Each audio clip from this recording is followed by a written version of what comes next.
In a world where magic and academia intertwined, a young man named Li Han had grown disillusioned with the rigors of academia. Determined to break free from the chains of schools, he vowed to live a life solely for himself. Little did he know that fate had a different plan in store for him. Accompanied by his loyal knight, Arlong, Li Han embarked on a journey that would take him to the Empire's most prestigious Magic Academy, Einregard. As they approached the grand institution, Arlong couldn't contain his awe and reminisced about Li Han's humble beginnings. While Arlong marveled at the Academy's splendor, Li Han remained silent, haunted by his past experiences. Flashbacks from his previous life as a graduate student flooded his mind, reminding him of the hardships and sacrifices he had endured. In the past, a professor had invited him to join a hiking club, but Li Han had felt too insignificant to partake. Another professor had burdened him with endless tasks, leaving him sleepless and fatigued. His friend had commiserated over their meager sustenance, surviving weeks on Triangle Gimbap. Yet, his friend recognized Li Han's extraordinary resilience, urging him to consider pursuing academia once more. Determined to live life on his terms, Li Han made a solemn promise to himself never to set foot in a school again. However, destiny had other plans. As he crossed the road lost in his thoughts, a tragic accident claimed his life, abruptly ending his journey. But this was not the end. Li Han's spirit, bound by an unbreakable thread, transcended to a new life, a life where he was reborn as Li Han Wardinas, the third child of the prestigious Wardinas magic family, known for their wealth and power within the empire. Expecting an easy life as a noble, Li Han soon discovered the harsh reality. In the Wardinas family, only the firstborn would inherit everything, leaving the remaining children to fend for themselves. Faced with this new challenge, Li Han realized that his past life's resolve to stay away from schools had carried over. To navigate this new world and secure his place, Li Han sought guidance from his knight companion, Arlong, not only in swordsmanship but also in his pursuit of magic. Recognizing the importance of becoming a mage, Li Han believed it to be the safest route, one that would guarantee recognition and acceptance from various factions within the empire. However, his seemingly practical outlook was met with an unexpected response from Arlong. The knight moved to tears and expressed his admiration for Li Han's realistic approach, contrasting it with the usual ambitions and illusions that consume noble children. Li Han couldn't help but reflect on the transformative experiences of his past life, which had tempered his ambitions and made him more grounded. Determined to ensure his future, Li Han believed that his magical prowess would be welcomed by various factions within the empire. He saw Einregard as a stepping stone to success, despite its reputation for challenges and illusions. As they approached the imposing gates of Einregard, Li Han couldn't help but notice the excessive measures taken to protect the nobles. He overheard a fellow noble lamenting the absence of their servants, their dependents likened to losing their very limbs. Li Han smirked, finding the noble's entitlement amusing but wisely refrained from commenting. Suddenly, a commanding voice resonated through the air, paralyzing all in its presence. It was the enigmatic headmaster of Einregard, a figure revered for their mastery of magic and feared for their stern demeanor. Li Han felt a shiver crawl down his spine as the headmaster admonished the nobles, challenging their reliance on privilege and status. The carriages carrying the nobles were whisked away,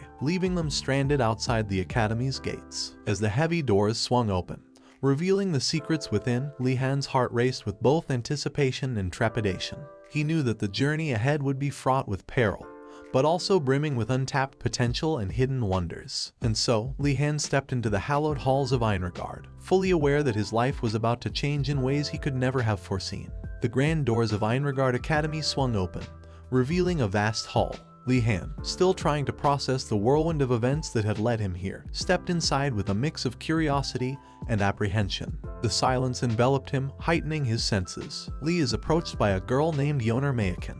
Yeoner, hailing from the Mayakin family, a mage lineage similar to Li's own, informs him that the prince wishes to meet him. Li is taken aback by the mention of the prince. In a place teeming with children from prominent families, the royal lineage holds a unique position. Li ponders the reason behind the prince's interest and wonders if it is a way to establish connections or if there's something more to it.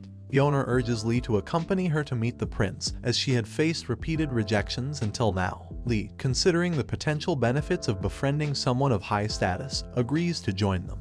However, he harbors doubts about the prince's true intentions. Soon, they reach the prince, identified as Gainando, the 97th prince, though some claim he is the 101st prince. Lee observes that Gainando is rather immature and lacks the refinement expected of a member of the royal family. The prince expresses his frustration at being rejected by another student for Ardenart, the 44th princess of the imperial family. Lee advises Gainando not to bully or insult others, emphasizing the importance of noble conduct. He suggests that the prince should either graciously forgive those who offend him or request a duel personally if he finds it necessary. Gainando, terrified at the thought of a duel, decides to forgive them instead. Meanwhile, the unexpected presence of the headmaster, who appears as a skull, surprises all the students. The headmaster revealed to be a Lick, an undead mage who has surpassed death. He addresses the students as Iron Heads. Confusion arises as the students believe it refers to their freshman symbol, steel. However, the headmaster cleverly reveals that it symbolizes the lack of intelligence among the students, teasing them for falling for his words. Lee notices the immense magical power density in the academy and realizes that moving around in such an environment requires adaptation. He wonders if the headmaster intentionally adjusted the density to challenge the students. The headmaster is impressed by Lee's ability to move in the dense magical atmosphere and directs everyone toward a door leading to a banquet hall. The headmaster announced a feast for the students, inviting them to enjoy the banquet and find respite from their travels. The doors to the banquet hall swung open, revealing a magnificent spread of food that seemed almost too good to be true. However, as the students approached the tantalizing display, Prince Gainando, in particular, couldn't contain his excitement, but his enthusiasm was short-lived when the food disappeared before his eyes. The headmaster chuckled at their reactions, delighting in their naivety. As the students stand bewildered, the headmaster demonstrates his magical abilities by making bread, clothes, and wands float around them. He explains that these items are their uniforms and provisions, encouraging them to learn magic and acquire what they need through their abilities. Prince Gainando, about to voice his thoughts, was met with the headmaster's sudden appearance in front of him. Startled, the prince fell silent, overwhelmed by the headmaster's imposing presence. The headmaster's words echoed through the chamber. The students stood there shocked. It was a call to action, a challenge to embrace the limitless potential of magic within their grasp. The realization dawned upon them that Reincarnated Academy was not merely a place of learning. The sudden disappearance of the sumptuous feast before their eyes left them questioning the very nature of their surroundings. Doubts began to creep into their minds as they struggled to comprehend the rules of this peculiar academy. Uncertainty replaced their initial eagerness, and they found themselves at a crossroads, unsure of what lay ahead and how they would navigate this enigmatic world of magic and illusions. The headmaster's words echoed through the academy, leaving the students in a state of shock and disbelief. With a voice dripping in icy authority, the headmaster's words carried an eerie weight. If the food is bad, they are told to learn magic and make their food. Likewise, if their clothes and wands were subpar, they were challenged to employ magic to obtain superior replacements. As the students pondered their situation, Lee and Gainando engaged in a conversation. Gainando, coming from a privileged background, couldn't fathom the idea of living with low-quality provisions and clothing. However, Lee offered a different perspective, suggesting that if the necessities were provided, compared to how he lived in his previous life, it could be considered a better situation.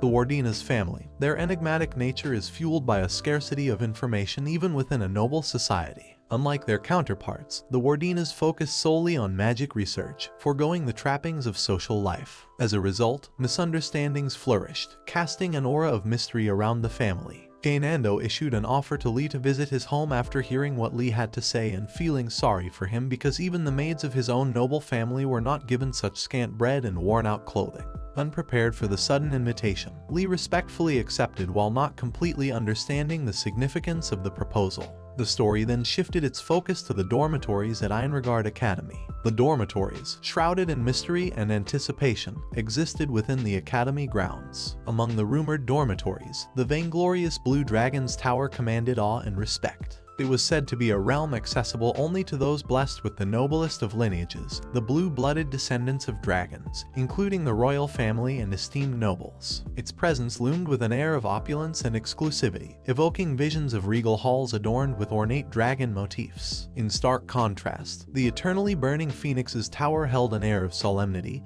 and spiritual devotion. Only those who had dedicated their lives to the divine flame were said to be granted entry. Disciples from various religious orders were said to find solace within its hallowed walls, where flickering flames danced in eternal reverence. The lightning-biting White Tiger's tower represented a fusion of two formidable forces, the path of a knight and the art of magic. Within its chambers, the descendants of knight families resided, embracing their dual destinies with fierce determination.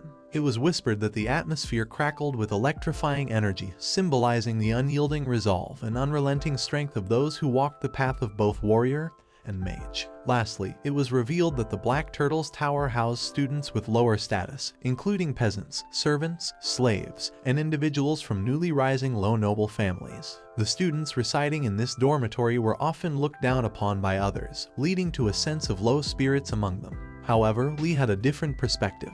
He recognized the potential for business partnerships with the students of the Black Turtle's tower, understanding that real-life experience was invaluable for his entrepreneurial endeavors. A group of arrogant students made derogatory remarks about the students of the Black Turtle's tower, igniting Lee's protective instincts because of how they tried to speak indecently about his potential business partners. He confronted the arrogant individual, reminding them that everyone had left their previous lives behind to come to the academy, and pride was unwarranted in such circumstances. Lee's noble background and reputation as a member of the Wardina's family garnered respect and admiration from the other students. Lee's dignified presence and words left a lasting impression on them, further establishing his standing among his peers. Following his gallant defense of the students in Black Turtle's tower, Lee attempted to contact those students once more, but the result was unexpected. The Black Turtle's tower students became frightened when they heard the name Wardinas, yelling that the clan is dangerous and that their patriarch is a dragon. Lee is astonished by the way the pupils responded and was quite sad because of how they got scared of him. Amidst the interactions, Yoner approached Lee and joined the conversation. Yoner explained that she tolerated Gainando's whining because of his mother's wealth and generosity towards her. Lee, realizing the potential benefits, decided that becoming friends with Gainando would be advantageous. As Lee ventured towards the dormitories, he marveled at the expansive grounds of the academy, complete with a lake and forests. The students, confused about the direction to their respective dormitories, began questioning their surroundings. Lee, too, felt a sense of anticipation and curiosity as he approached the dormitory. But as he laid eyes on it, a mix of shock and suspense overwhelmed him. As Lee and the other students reached outside the dorms, their initial reactions were filled with disappointment and confusion. The three-floor tower had a shabby appearance, prompting complaints from the students about the pathetic building they were supposed to live in. Gainando expressed his growing disappointment, comparing it unfavorably to his servants' quarters. Lee couldn't help but notice that accommodating all the students would be a challenge in such a small tower. To Lee's surprise, as he stepped inside, all the other students suddenly disappeared. He was left alone, bewildered by their sudden disappearance. It slowly dawned on him that this dormitory was not an ordinary building but a magical tower. A mysterious voice echoed around him, welcoming him as a young mage and offering to guide him to his desired destination. Realizing that he could request to be taken somewhere, Lee asked where he could go. The voice informed him that at the moment, he could only access his room in the freshman steel common room. Lee understood that there were other places he could go, but the headmaster had forbidden it for now. With a mix of curiosity and apprehension, Lee requested to be taken to his room.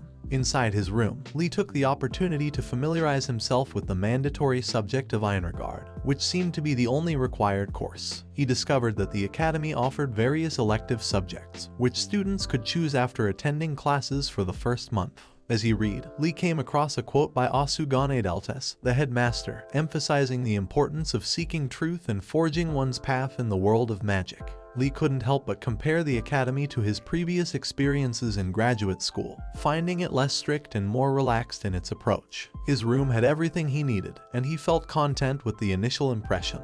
However, his contentment was short-lived as he overheard students in other rooms complaining about the lack of amenities and feeling dissatisfied. Lee's attention shifted to the freshman steel common room, where he engaged in a conversation with Yoner. Yoner expressed his dream of learning alchemy and opening his workshop, supplying products to the Imperial Palace. He mischievously proposed that they do it together, but Lee, considering the challenges and competition, expressed his intention to think about it.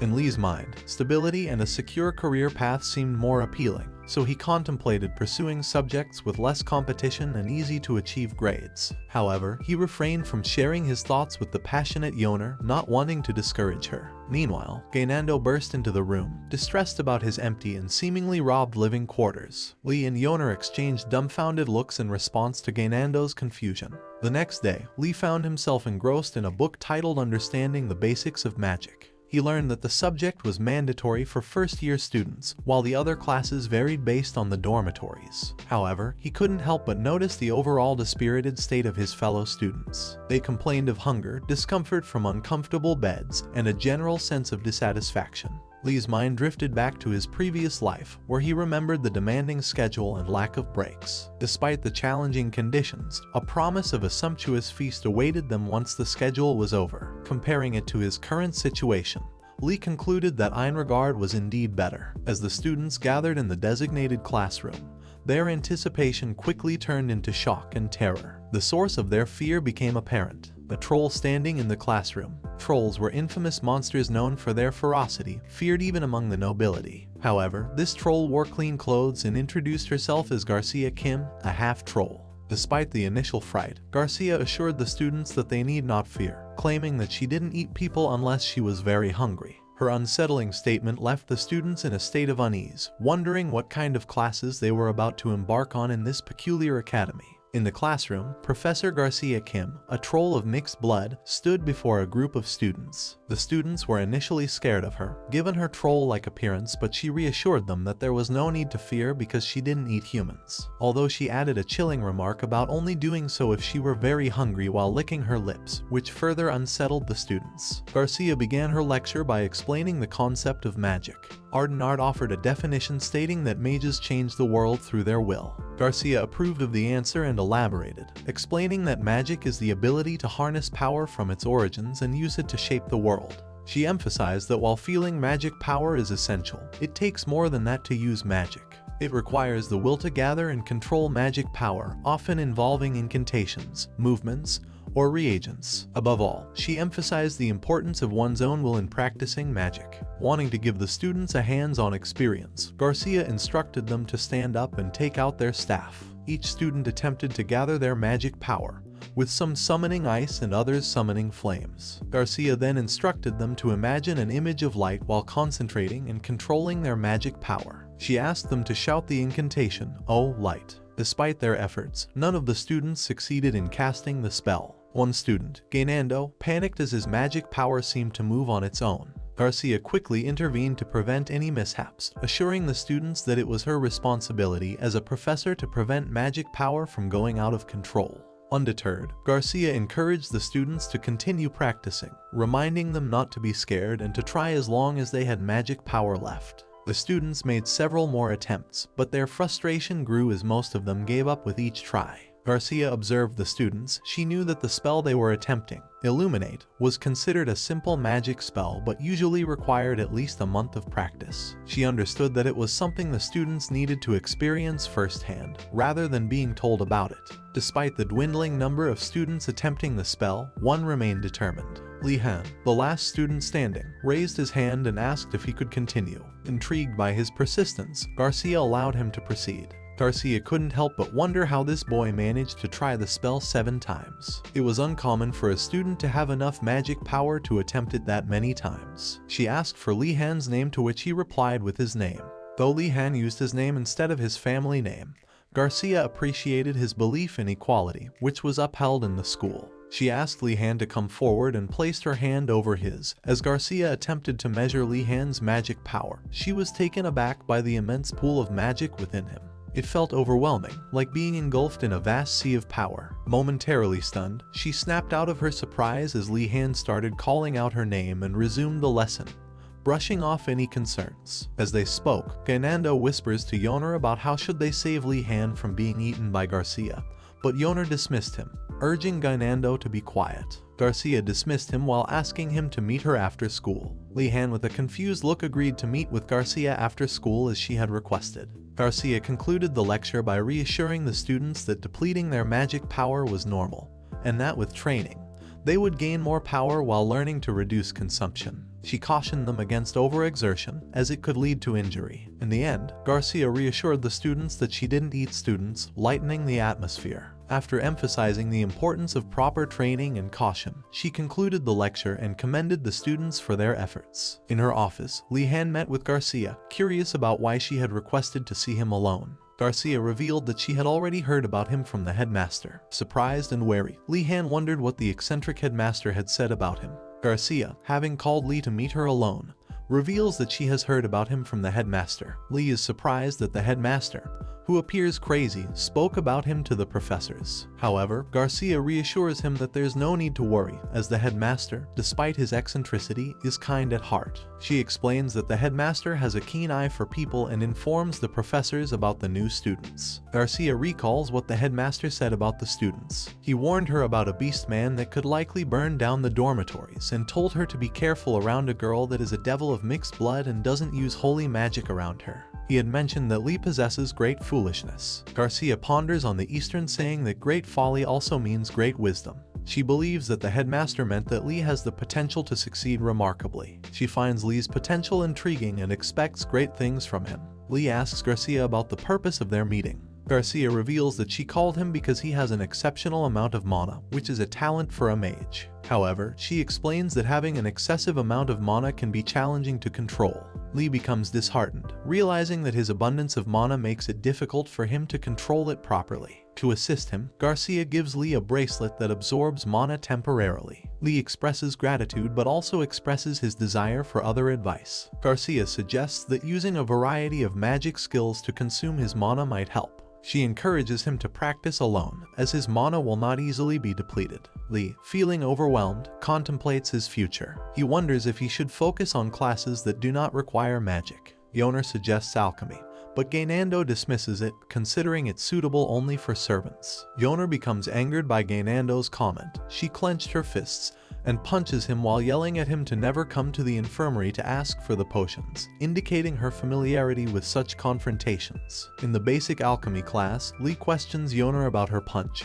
and she assures him that everything will be fine after she apologizes. They notice many students from other towers, particularly the Black Turtle's tower, giving them curious stares. Li understands the common reactions when commoners meet nobles. It's either fear or hostility and decides it's best not to interact with them. Their attention turns to Professor Urigolum Jumdar, a normal-looking dwarf who addresses the students on the field. Li is surprised by his ordinary appearance compared to the other eccentric professors. Urigolum asks the students why are gathered on the field without any desks, when there's such a cool school building over there. Ardenard attempts to give a serious answer by explaining that it's for them to feel the mana of nature, as an alchemist needs to realize what kind of power lies in nature, but the professor dismissed it. Yoner asks Li about his opinion on the professor's question, to which Li replies in a dumb way that it might be because it's a good place to gather materials. Urigolum praises Li's thinking, much to Ardenard's chagrin. Li internally laments the potential rivalry that could arise from Urigolum's comment. Urigolum then reveals that he called them there to talk about what is truly needed for alchemy. He asserts that it is not exceptional talent or intricate mana control, but rather the ability to gather materials. The students are taken aback by this stupid speech delivered by their dwarf professor. Urigolum's declaration that gathering materials were the most critical skill for alchemy left the students bewildered. Yoner, excitedly taking notes, couldn't hide her disappointment as Urigolum's statement contradicted popular beliefs. Ardenard questioned the notion, suggesting that materials could be grown or commissioned. It's a little too much to say the number one skill needed is the ability to gather materials. The whispers of doubt spread among the students. One of the students whispered that there is no need for gathering materials and it's a bit strange. Urigolum, angered by the lack of understanding, dismissed their concerns, emphasizing that only 10% of materials could be personally grown. Not all purchased materials were usable due to poorly picked herbs by adventurers. After the end of his explanation, all the students are tasked with finding material known as the Dako herb. Meanwhile, Li and Yoner focused on the material shown by the professor. Li asked Yoner if she had used it before, and she confirmed that she had before entering the academy. Aware of the dangers of practicing magic, Li proposed forming a team to ensure their safety, as that place had no preparations. Li thought about partnering with Ardenard, but to his disappointment she already teamed up with some students of the Black Turtle Tower. But what hurt him more was that the Black Turtle Tower avoided him but teamed up with the princess. Yoner explained to him that the princess was famous before coming here, unlike a prince they know. Lee and Yoner discovered that most students had already teamed up, leaving only students from the Black Turtle Tower. Lee's attention turned to a dark elf student known for her skills as a hunter and scout. This dark elf named Nilia is from the Shadow Patrol in the north of the Empire. Recognizing the value of her expertise, Lee approached Nilia, accompanied by Yoner. Nilia became suspicious of them approaching her, but Lee assured her that their intention was not to use or abandon her. After receiving a few jabs from Lee, Nilia reluctantly agrees to their proposal. As they embarked on their journey, Nilia's agility and forest navigation skills impressed Yoner. She asked Lee how did he know that Nilia is such a skilled hunter, to which Lee replies that her legs and calves are developed and the calluses on her palms show that she uses a bow and arrow often. Nilia, being a dark elf, had a better sense of hearing when compared to other humans. She is surprised about how this guy found so much about her from just this much information. She started thinking that Lee has a strange power and he could read other people's minds. As Nilia was making these assumptions, Lee revealed that all this talk was just a joke and there was a symbol of the Shadow Patrol on her waist. Although Nilia overheard their conversation, she denied it when questioned by Lee. Nilia denied Yoner when she is asked to match their pace, but Lee explains that the only Yoner can differentiate between the herbs. Nilia asks about the role of Lee in their team as she is their guide and Yoner's role is to find the herb. Lee replies that he is there to protect those two, knowing well that he can't tell her that he's there just for the ride or else she might get mad at him for being a freeloader. Curiosity piqued, Nilia couldn't help but inquire about Lee's presence in the Blue Tower. Looking at Lee's body, she deduced that he is from a family of knights, but the Blue Tower is only for the nobilities and not knights. Lee found it a chance to get closer to Nilia and says with confidence that he's not from a family of knights but from the family of Wardinas. Nilia got terrified when Lee mentions he's from the Wardinas family. Nilia's fear intensifies as she learns of Lee's affiliation with the prestigious Wardinas family. In a soft, trembling voice, she expresses her belief that even someone from the Wardinas family wouldn't be able to do anything to her. Confused by her reaction, Lee turns to Yoner for clarification. Yoner reassures him that it's common for famous noble families to be surrounded by outrageous rumors. The Wardinas family, however, seems to have an even greater share of wild tales. One rumor suggests that their patriarch is a dragon who single-handedly incinerated all the undead during a chaotic undead frenzy. Other claims that the Wardinas bloodline made contracts with ancient spirits, granting them immense magical talent but at the cost of their emotions. There are even stories of a solitary Wardinas mage wiping out an entire city during a riot. Lee is shocked to hear these fantastical rumors and imagines the Wardinas family as monstrous beings, causing chaos wherever they go. Overwhelmed by the implications, he laments that only the Wardinas family has to endure such outlandish stories. Yoner tries to comfort him, advising him not to let baseless rumors affect him too much. Observing Lee's reaction, Nilia considers the possibility that these rumors might hold a grain of truth. However, she dismisses the notion that the Wardinas family lacks emotions. The trio continues their journey, with Nilia swinging through the branches and spotting fresh animal tracks. Examining the tracks, she deduces that the animal deliberately tried to conceal its presence. Nilia shares her findings about the tracks and speculates on the responsible creature, though Yoner struggles to feign interest. Realizing that her wilderness knowledge may not resonate with those unfamiliar with such matters, Nilia apologizes for going on about it. To her surprise, Lee expresses genuine interest and requests further information. Encouraged by his curiosity, Nilia becomes more enthusiastic. She acknowledges that discussing the wilderness may seem incongruous for nobility, but she proceeds to caution Lee about the unpredictable nature of Einregard, a land teeming with mana where all sorts of monsters, including experimental creatures and rare slimes born from magic potions, can be found. Intrigued by Nilia's expertise, Lee implores her to teach him how to interpret these signs himself. Initially skeptical of his commitment, Nilia doubts Lee's sincerity but is eventually swayed by his determination to learn. She agrees to become his mentor. As they continue their journey, Yoner stumbles upon 2 Dako herbs. Encouraging the team, Yoner assures them that more herbs can be found elsewhere. However, as Yoner rises from collecting the herbs, they all freeze in place, confronted by a colossal magical boar. Nilia warns them of the monster's presence and advises caution. With no proper weapons at hand, Lee resorts to using his wand to defend the group. He brandishes his wand, which unexpectedly transforms into a long stick. Nilia becomes momentarily excited, thinking that being from the Wardinas family, Lee might possess some prior knowledge of magic before joining the academy. However, her anticipation is short-lived when Lee astonishingly shoves his wand down the monster's throat, leaving both Yoner and Nilia in shock and their expectations of Lee diminished. The Staff of Einregard proves to be surprisingly sturdy and can be used in physical combat, although it's insufficient against a monstrous boar. Li Han, however, manages to defeat the boar due to his subconscious use of mana. While his ability falls short of using aura, it's a necessary adaptation for survival in this dangerous realm.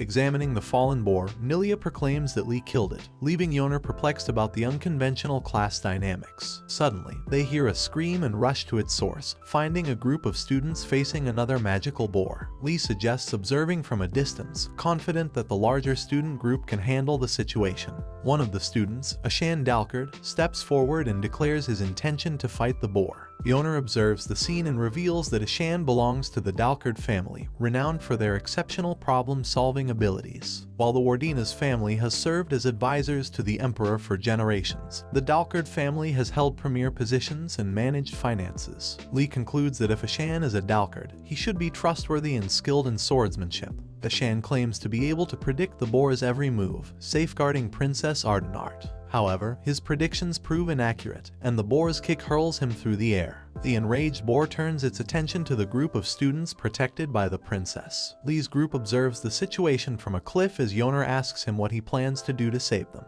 Just as Ardenart prepares to take action, the boar suddenly collapses. Lee had defeated it by throwing his wand with precision. Lee and his companions descend from the cliff and approach the other students. Ardenart becomes slightly nervous upon realizing that Li Han had come to their aid. She thanks him for his help, and Lee responds formally, dismissing her gratitude. Ardenart insists that she will find a way to repay him, piquing Lee's excitement. She skeptically asks him to state his request. To her surprise, Lee asks if there are any classes where he can easily achieve good results, citing Ardenart's extensive connections. Confused, Ardenart suspects that Lee is testing her. Suddenly, a loud voice interrupts, claiming to know of such classes better than anyone else. Lee senses an ominous familiarity and realizes it's a past life experience resurfacing. From behind the alchemy teacher, Uragolem appears and reveals that the alchemy class is what Lee seeks. Lee tries to remain calm, asserting that he is not the inexperienced student he once was. Confidently, he states that he believes it's possible to excel in the class with passion and dedication. Uragolem affirms that he expected Lee to think that way and offers his assistance in cultivating passion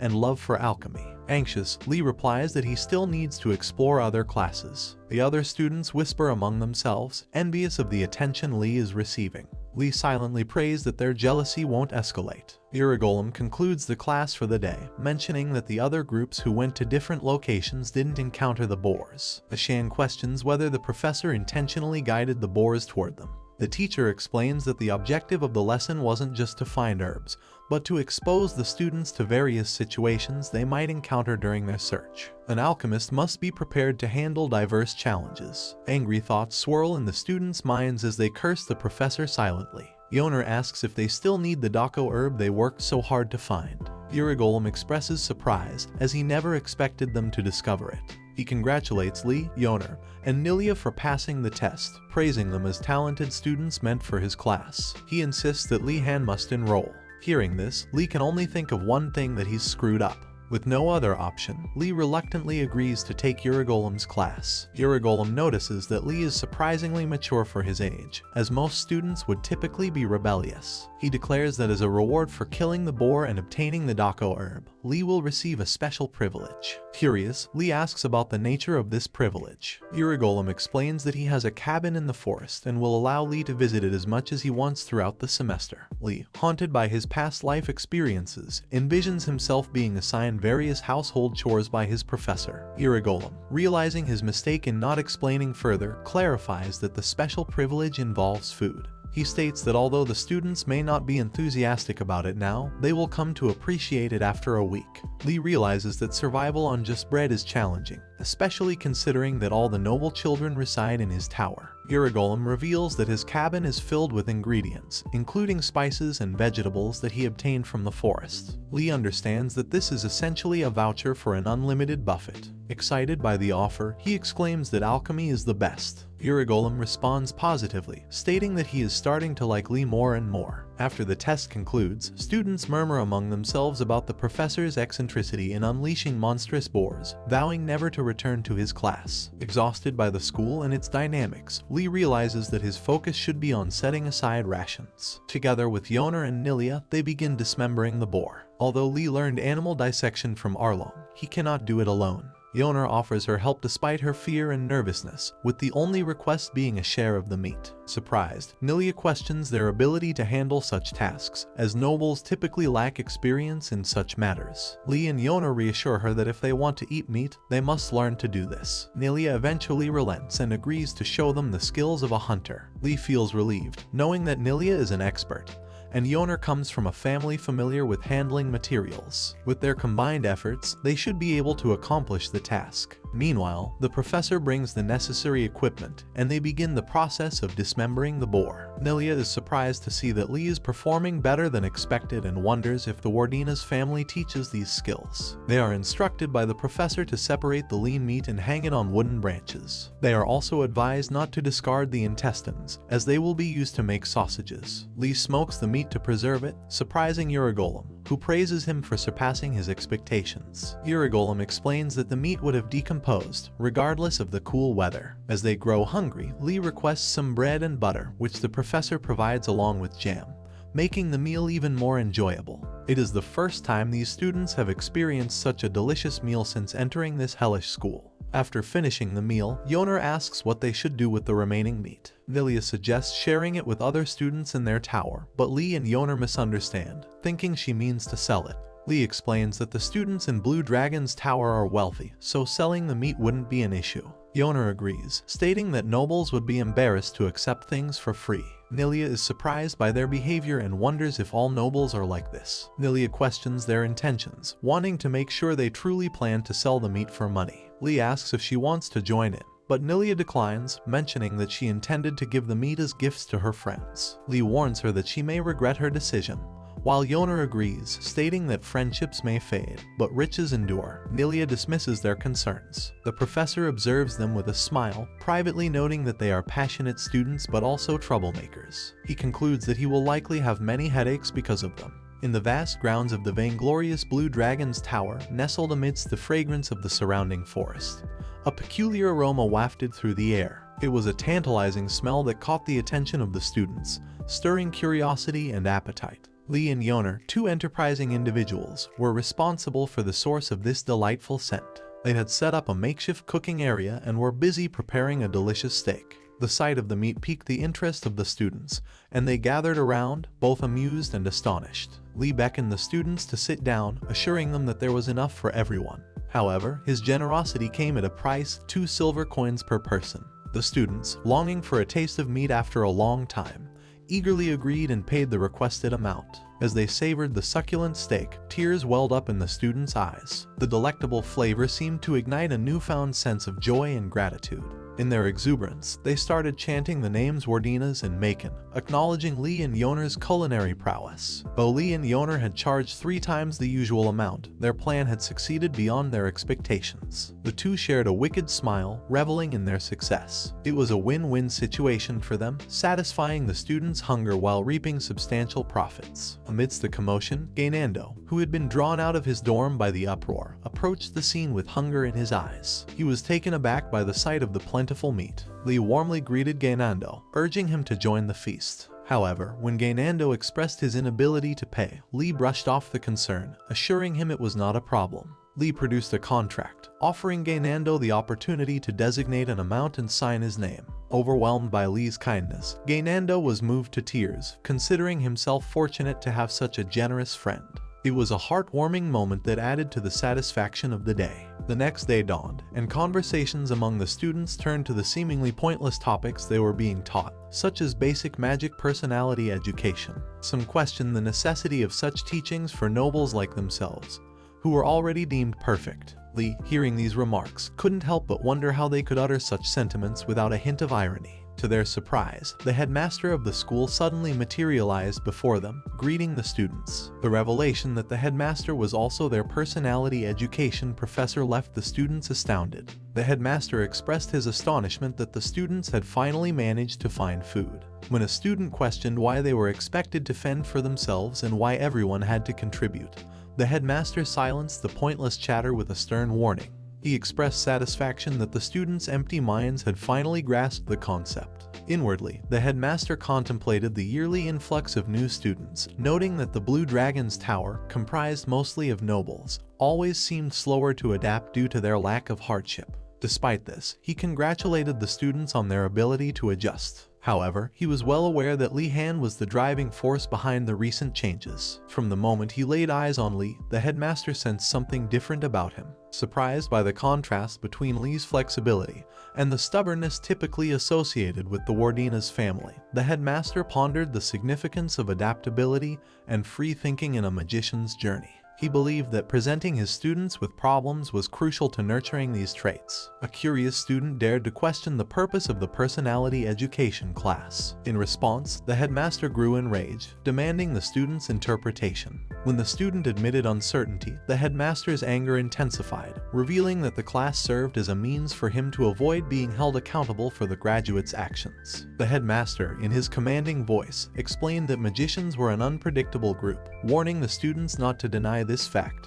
lest they incur his wrath. He ordered them to open their books and recite the first page aloud. With trepidation, the students complied, reciting the words inscribed on the page, "I will not cause harm to ordinary people with my magic." The headmaster demanded they speak louder, their collective voice echoing through the room. Li couldn't help but wonder if such recitations held any real significance. The headmaster, after the students' recitation, expressed his hope that the day's class would help them develop compassionate hearts. He then called for 2 volunteers to assist him, but the students hesitated and averted their gazes. The headmaster warned them that if no one stepped forward, all would suffer the consequences. In a surprising turn of events, Li stood up and offered himself as a volunteer. The headmaster, taken aback, approached Li, who nervously expressed his admiration for the professor and his willingness to assist. The headmaster, though initially intimidating, told him that he hates hearing insincere things, but he acknowledged Li's proactive nature, understanding the value of seizing opportunities. Gainando, terrified for Li's well-being, questioned his sanity, fearing the headmaster's unpredictable actions. Another student intervened, assuring Gainando that Li's sacrifice was an act of selflessness. Moved by this display of camaraderie, Gainando mustered the courage to step up as well. But before he could announce it, Ashan Dalkard interrupted and volunteered himself. The headmaster, surprised by Ashan's decision, scoffed at him, calling him a blockhead from the Dalkard family. Aware of the Dalkard family's proficiency with documents, the headmaster acknowledged Ashan's skills. Li recognized Ashan and pondered whether they had similar intentions or not. Ashan glanced back at Li, expressing gratitude for his previous help. Li insisted that no repayment was necessary, but Ashan, citing the Dalkard family's calculated approach,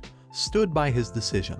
The headmaster reappeared behind the 2 volunteers, remarking on their harmonious relationship. However, he redirected their attention to an immediate task, that is copying down all the student safety rules before the next class. Li and Ashan were taken aback by this unexpected assignment. Both Li and Ashan diligently copied the rules after the class. Ashan grumbled about the unnecessary nature of the task, questioning why they couldn't use magic to resolve it instantly. Concerned for Ashan, Li wished he wouldn't faint from exhaustion. Li speculated on the headmaster's motive behind this task. He believed that the headmaster wanted them to use magic if they felt frustrated. However, Li and Ashan struggled even with basic magic, like Illuminate. How could they utilize magic through writing? Li wished if the headmaster had even a shred of conscience, then he would have left them a clue somewhere. Ceasing his writing, Li stood up, perplexing Ashan, who inquired about his intentions. Li explained that he was searching for a sliver of hope to resolve the situation. Ashan, tired but intrigued, asked if it was acceptable to do so. Li responded confidently, stating that no one had explicitly forbidden it, especially in the headmaster's lecture hall. Fatigued, Ashan commented that stealing was alright once in a while. The 2 divided their efforts, searching the room for any clues, but their search proved fruitless. Suddenly, Li noticed mana emanating from a drawer and asked Ashan to join him. Opening the drawer, they were met with a projection of the headmaster. Bewildered, Li questioned if it was illusion magic. The headmaster's projection told them that the fact they opened that drawer meant they thought to cease their foolish labor. He hoped that they managed to discover the answer at the earliest possible time, as it would be too pathetic if it took them ages to do so. The headmaster revealed that the magic they sought, basic control, resided within the drawer. They needed to learn it as quickly as possible. The illusion concluded with the headmaster bidding them farewell. Angry, Ashan couldn't fathom the headmaster's teaching methods and suggested complaining. However, after observing Lee meticulously reading the spell, Ashan faltered. Lee warned him that complaining would likely be futile against someone as unpredictable as the headmaster. Ashan reluctantly agreed. Acknowledging a 95% chance of failure, Lee couldn't believe that they still had a 5% chance of success. Determined, they began practicing the basic control spell. Despite their best efforts, both Lee and Ashan repeatedly failed. Ashan depleted his mana and needed to rest. Understanding the difficulty of magic, Lee encouraged him to take a break. With a clear mind, Lee focused on the spell, recalling deadlines in his past life. He centered his thoughts and once again concentrated on the spell. Chanting the incantation, he commanded the pen to move, and finally, it responded, guided by the power of magic. Lee is surprised after seeing the floating pen. Lee thought about moving the pen slowly. As Lee tried to move the pen, it zaps through, breaking the window, and got stuck on a tree while destroying an apple. Ashan, confused, asks Lee what happened and if the pen fly out the window. Lee confusedly answers him that he thinks so. After reading the spell page again, they realize there are two problems they have to solve with this magic. Not only do they have to succeed in completing the spell, but they have to continue to focus and make the object move too. However, once they complete the spell, controlling the object isn't as hard. Lee tries again by slowly concentrating on the pen, but then suddenly the headmaster appears and asks Lee if he has probably had enough practice and would be glad to write the rest of it with his magic. The sudden appearance startled Lee and the pen goes out of control and starts moving toward the headmaster at high speed. Ashan, shocked, stated that Ordinas, the new student, targeted the headmaster, calling it a cool act. Lee quietly wished him to be quiet. The headmaster protected himself with an invisible shield and appreciated Lee as he was quickly getting the hang of it. The headmaster admitted that he is pretty good for an idiot. Lee, being surprised as that's all the headmaster had said, concluded that he might be in a good mood. Lee, taking benefit of this opportunity, asked the headmaster if it is fine to ask for some tips on controlling objects. The headmaster said that Lee had completed the spell, and that if controlling the object was difficult, Lee replied that it is. The headmaster told him not to worry as all the new students struggle. Lee was finally relieved after hearing the words of the headmaster, as he thought it was because of his magic. But his expectations were short-lived when the headmaster suddenly said that it was a lie. He also told him that the spell is the hard part. In controlling it should only take practicing once or twice. He told him that the people that have a hard time controlling it is a special kind, and told Lee to figure it out himself. Lee is a bit angry with no satisfactory answer, thanked the headmaster. The headmaster thought that it was not fun making fun of this child, and Ashan would react more. The headmaster announces that their understanding of magic will grow the more they use it. He also told them to not worry and go have some lunch. With these words, the headmaster teleported Lee to the cafeteria. Lee, surprised by the teleportation spell, tried his best to land perfectly. He starts complaining that he never uses it when they need it, and yet he uses it to send them to the cafeteria. As Asen was nowhere to be found, Lee thinks if he was sent somewhere else. Ashan was sent to the clinic to heal his magic fatigue. Lee found the whole cafeteria empty as it was way past lunchtime. Lee, with no choice, had to settle with bread and rice balls again. Lee thought that it was still better than nothing, and he was carrying the smoked meat with him. Ardenart approaches Lee from the back. Lee asks her what she was doing there. Ardenart brings out a scroll and hands it to Lee, informing him that the data he requested the last time is there in it. Lee thanks her for the scroll. Lee, after reading the content of the scroll, realizes that this is not the data he requested. Instead of the courses to get high grades in, it said popular courses. He asked Princess if there was a misunderstanding, because what he asked for were the courses to get high grades in, and popular courses aren't what he needed. Lee explained to her that needs a lack of competition to make it easier to get good scores. Ardenart got annoyed as Lee's explanation destroyed his image in front of her. Ardenart handed out another list of unpopular lecture topics to him. Lee gets excited after reading the list and thanks the princess for it. Ardenart, getting disgusted by him, announced her leave. The next morning, Lee is upset about how all of his friends declined to attend the lectures of unpopular courses. Lee made a resolve that to focus on important lectures, he needs a lecture that he can care less about. After moving a bit, he couldn't believe the lecture hall for the repeated practice of basic magic battle is in the basement of the building. He could tell that something was wrong with the place. There was a well-known saying in the Empire that those who entered the magic tower of Viola's Eastern Empire never left recklessly. It was believed to be more than just a fairy tale, as once you stepped foot inside, escaping became impossible. Lee as a young child asked if this story was exaggerated, to which Arlong replied with a chuckle that it is a little exaggerated and in reality he would simply meet his demise. Lee was shocked by this revelation. In regard, the Academy could be seen as the culmination of the Magic Tower's power. This is why even curious new students refrained from exploring its depths. Lee, trying to alleviate his fear, muttered that it should be fine since it was just a school. The dormitories and the main building's first level were perfectly safe. However, a voice from behind interrupted, asking if Lee was planning to enter the first underground level. Lee was filled with dread as he turned around to find the headmaster there. Lee saw this as an opportunity and respectfully greeted the revered headmaster. He explained that he intended to enter the first underground level but wanted to know if the headmaster had any advice. The headmaster responded coldly that he have nothing to tell him, and if Lee's body is found tomorrow then he shall offer it a flower. Lee's heart sank, realizing that the headmaster's words were far from reassuring.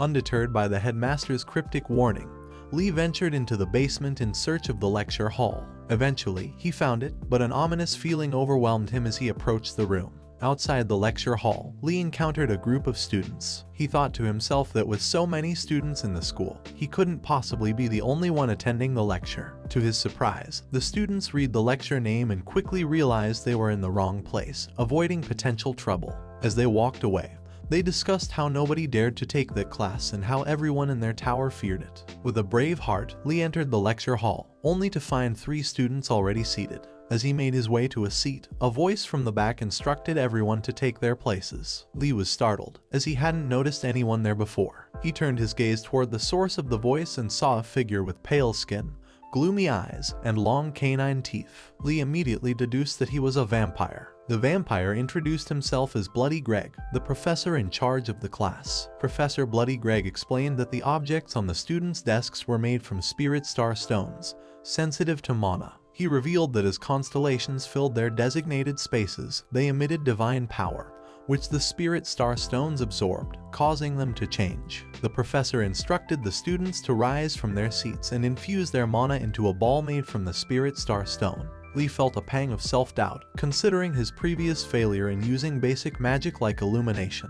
As all the students infused their mana, the stone started floating above them. Lee was astonished at how effortlessly he succeeded. It was then that he realized these objects might not be ordinary spirit star stones but artifacts, especially after noticing unique markings that indicated personal craftsmanship by the professor. Suddenly, one student's stone went out of control, flying erratically. The professor explained that the ball's movement was connected to the student's will and could be controlled. He mentioned casting a contract upon it to prevent the lecture hall from being destroyed. The relieved student was caught off guard when the ball struck her with incredible speed, knocking her unconscious. The professor clarified that the contract didn't protect the students themselves and cautioned them to be careful not to damage the ball. The professor then instructed the students to attempt making the ball float again and draw a circle with it. One student managed to create a circle, but the professor coldly commanded him to do it again. Lee couldn't help but ask the professor when they should stop drawing circles. The professor's response was straightforward. They had to keep doing it until they could do it perfectly. Overwhelmed by the challenge, some students began making excuses to leave, claiming they needed to use the restroom or had other urgent matters. The professor dismissed them, stating they didn't require his permission. As a result, 2 students left the lecture hall, while another fainted from exhaustion. Lee informed the professor about the student who had passed out due to mana exhaustion. However, the professor responded in an unconcerned tone, stating that once she recovered, she should resume creating circles. It became clear to Lee that he would be the only one remaining in this class. As Lee continued drawing circles with the ball, he couldn't help but ask the professor about the grading system. The professor explained that regardless of the number of students present, he assigned points based on their ranking. For Lee, this class was perfect. As long as he could keep up with the practice, he was confident he would receive a good score. It was exactly what Lee had been hoping for. The professor was impressed by Lee's dedication to staying in the class. Every year, new students arrived like waves, but they would always leave after the first lecture and never return. The previous year, not a single student had remained. However, Bloody Greg didn't concern himself with that because his contract with the headmaster only required him to hold a class each year, not to have students attend. Thus, he had remained in the empty lecture hall, hoping that time would pass without anyone in attendance. But today, a new student had shattered his expectations. Judging from the boy's actions and manner of speech, it seemed he might be from a prominent noble family. Despite his apparent youth, he carried an air of maturity. Although Bloody Greg wasn't certain about the boy's magical abilities, he could tell that he was special. The professor hoped that the boy would continue attending, as it would allow him to progress with the lectures for the first time. After the class ended, Lee tried to persuade his friends to join him in attending the lectures. He assured them that they would receive good grades just by staying and practicing. Gainando asked for more details about what the professor taught, and Lee admitted that the only instruction so far is to infuse magic into a crystal ball provided by the professor and practice drawing circles with it.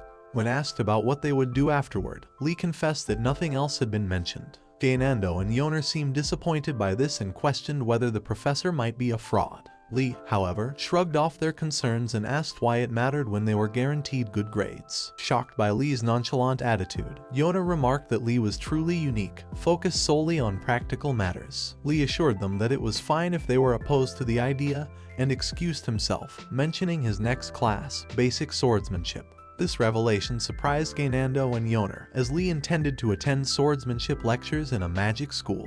Lee made his way to the location of the swordsmanship lectures, the southern front yard of the main building.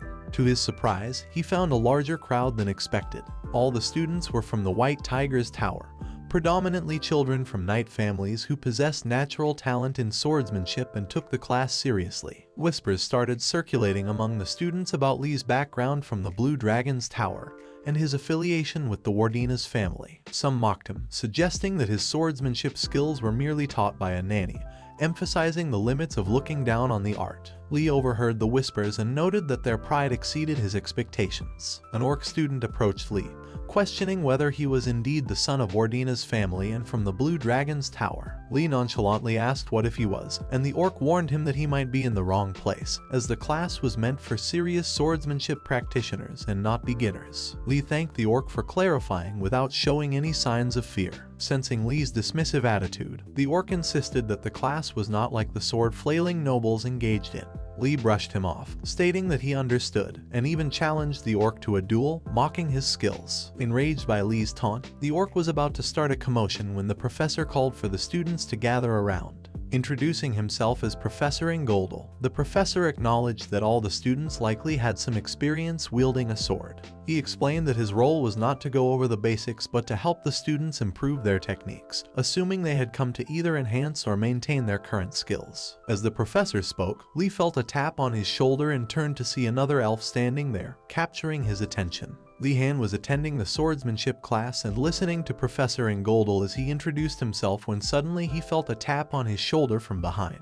Lee Han turned around and saw a handsome elf who asked him why he was learning swordsmanship when he came from a famous family known for their magic. Lee Han explained to the elf that by choosing swordsmanship he would have fewer classmates competing for points, making it easier for him to earn them. Lee Han thought that instead of potentially causing a misunderstanding by saying something else, it was simpler for both him and the elf to say that he was only doing it for the points. The elf introduced himself as Gaizel from the Morati family. The Morati family was renowned for their role in protecting the harsh environment of the north through strict regulations. They were known to employ any means necessary to achieve their objectives. Lee Han observed that Morati appeared to be quite different from the typical image associated with her family, and he contemplated the possibility of establishing a friendly relationship with her. While practicing in the swordsmanship class, Lee Han showcased the Cliff Boulder Blade move, which he had been taught by his master swordsman all along. Professor Ingoldal was both shocked and impressed by Lee Han's proficiency, as he already seemed to have a solid grasp of the basics. Intrigued, Professor Ingoldal inquired about Lee Han's family background.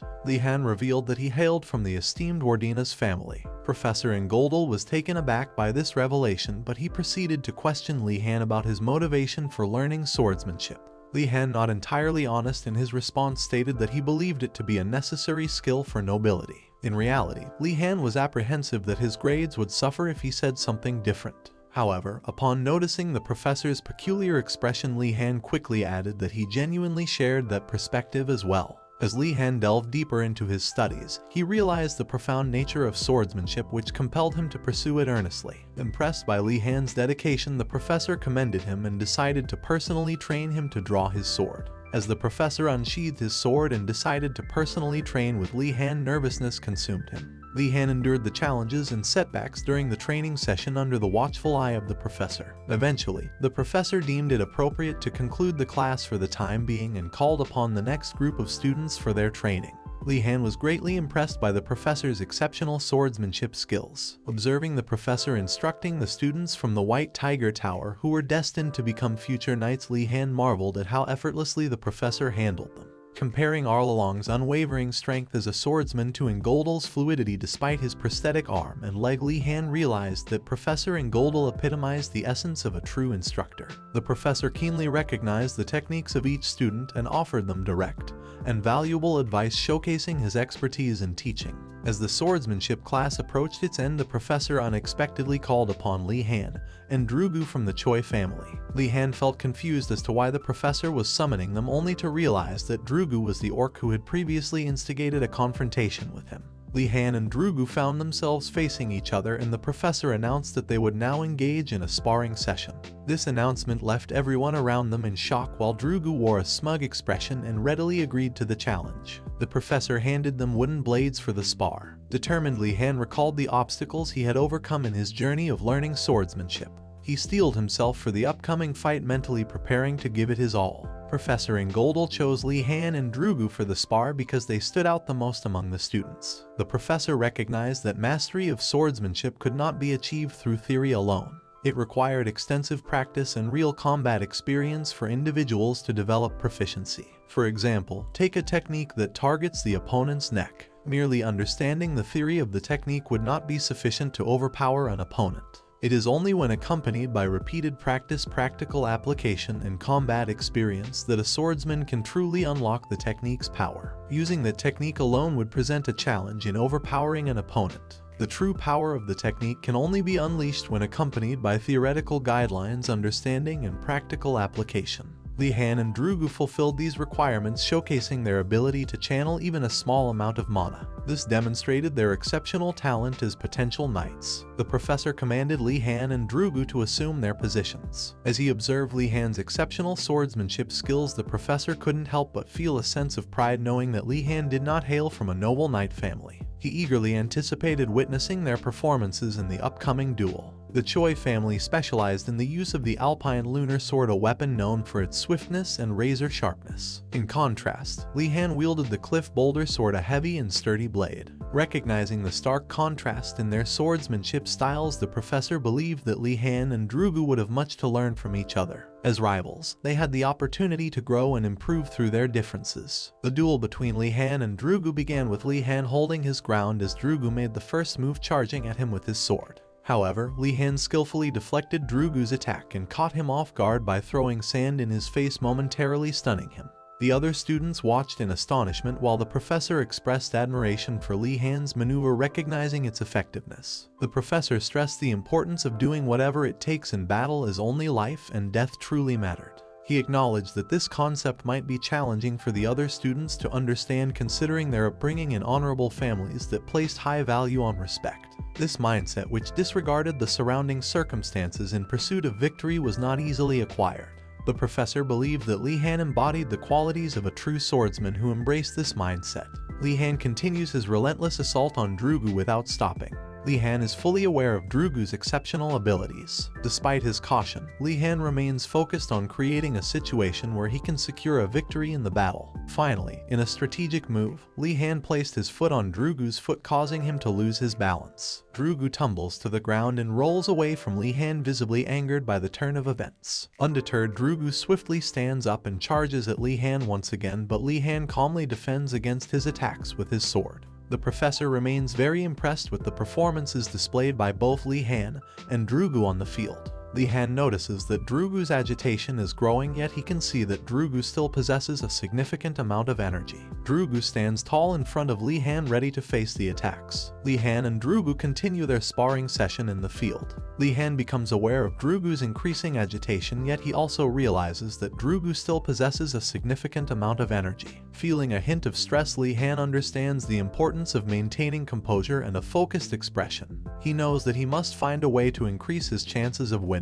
Li Han observes that Drugu's decision-making abilities have faltered due to the unpredictable nature of the situation, leading him to make unnecessary movements. Additionally, when Li Han notices Drugu's mana-sheathed sword, he becomes certain that Drugu's stamina is nearing depletion. Unlike Drugu, Li Han doesn't tire from utilizing mana, making it a race against time in the fight. Drugu attempts various moves against Li Han, but Li Han remains resilient and doesn't tire. Drugu feels as if he is futilely poking a boulder with a needle, realizing that he is completely at Li Han's mercy. Eventually, Li Han delivers a final blow, causing Drugu to lose his grip on his sword, which clatters to the ground.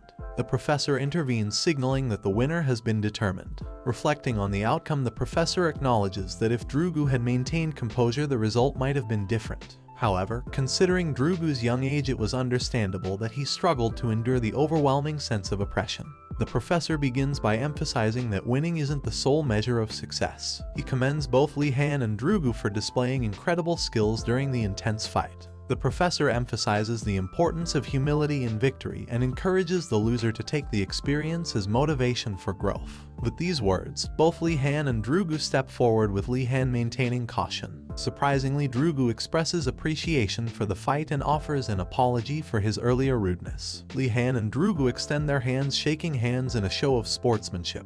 With this final gesture, the class comes to a close. Night has fallen and the swordsmanship students remain on the grounds, engaged in discussions about the fight between Li Han and Drugu. Some of the students remark that Drugu was humiliated in the match, but others offer words of consolation, asserting that the outcome was not solely Drugu's fault. They attribute Li Han's victory to the strategic use of throwing dirt in Drugu's face. Drugu feels a sense of personal inadequacy, believing that his shortcomings led to his defeat. Moradi approaches Drugu and asks if he plans to leave things as they are, pointing out that the honor and pride of their tower have been tarnished due to Drugu's loss. Moradi insists that the Choi family must take responsibility for this. In response, Drugu questions how he should take responsibility. Moradi proposes that since Drugu was alone, they should team up and seek revenge against Li Han. However, Drugu adamantly refuses, stating that he is against seeking revenge and will not partake in such actions. Despite Drugu's refusal, Moradi remains determined to seek revenge against Li Han to restore the honor and pride of their tower. Drugu objects, recognizing the futility of a 3-on-1 confrontation, especially considering their training as knights. Feeling a surge of anger, Drugu realizes that such actions go against the true essence of a knight's pride. At that moment, he makes a firm decision to stand alongside Li Han, as they are both from the Wardina's family. Drugu swiftly rushes towards Li Han, calling out his name, but narrowly avoids a small rock hurled towards his face. As Drugu reaches Li Han, he notices one of the students lying on the ground. It becomes clear to Drugu that Li Han, surrounded by floating rocks, is prepared to face the remaining students with a fiery determination. Some of the students in the swordsmanship class decide to seek revenge against Li Han for defeating Drugu in their sparring session. However, Drugu, who does not desire revenge, chooses to stand by Li Han. He quickly runs to warn Li Han about the situation, but suddenly notices one of the students lying on the ground while Li Han stands ahead with floating rocks surrounding him. A little earlier, 3 students confronted Li Han and threatened to ensure he would not be able to attend future classes. Li Han, feeling confused, retaliated and warned the students. It dawns on Li Han that there is a mastermind behind the students' plan. He asks them about the person who ordered them to carry out these actions, wondering if it was someone from a powerful family whom they could not refuse. Filled with anger, the 3 students shout at Li Han and encircle him. Li Han feels scared to confront 3 opponents simultaneously, yet he recalls his master's training and the spell he had learned in a previous class for moving objects. Observing some rocks of similar shape on the ground, Li Han employs the spell to make them levitate. The rocks hover in the air, forming a protective barrier around him.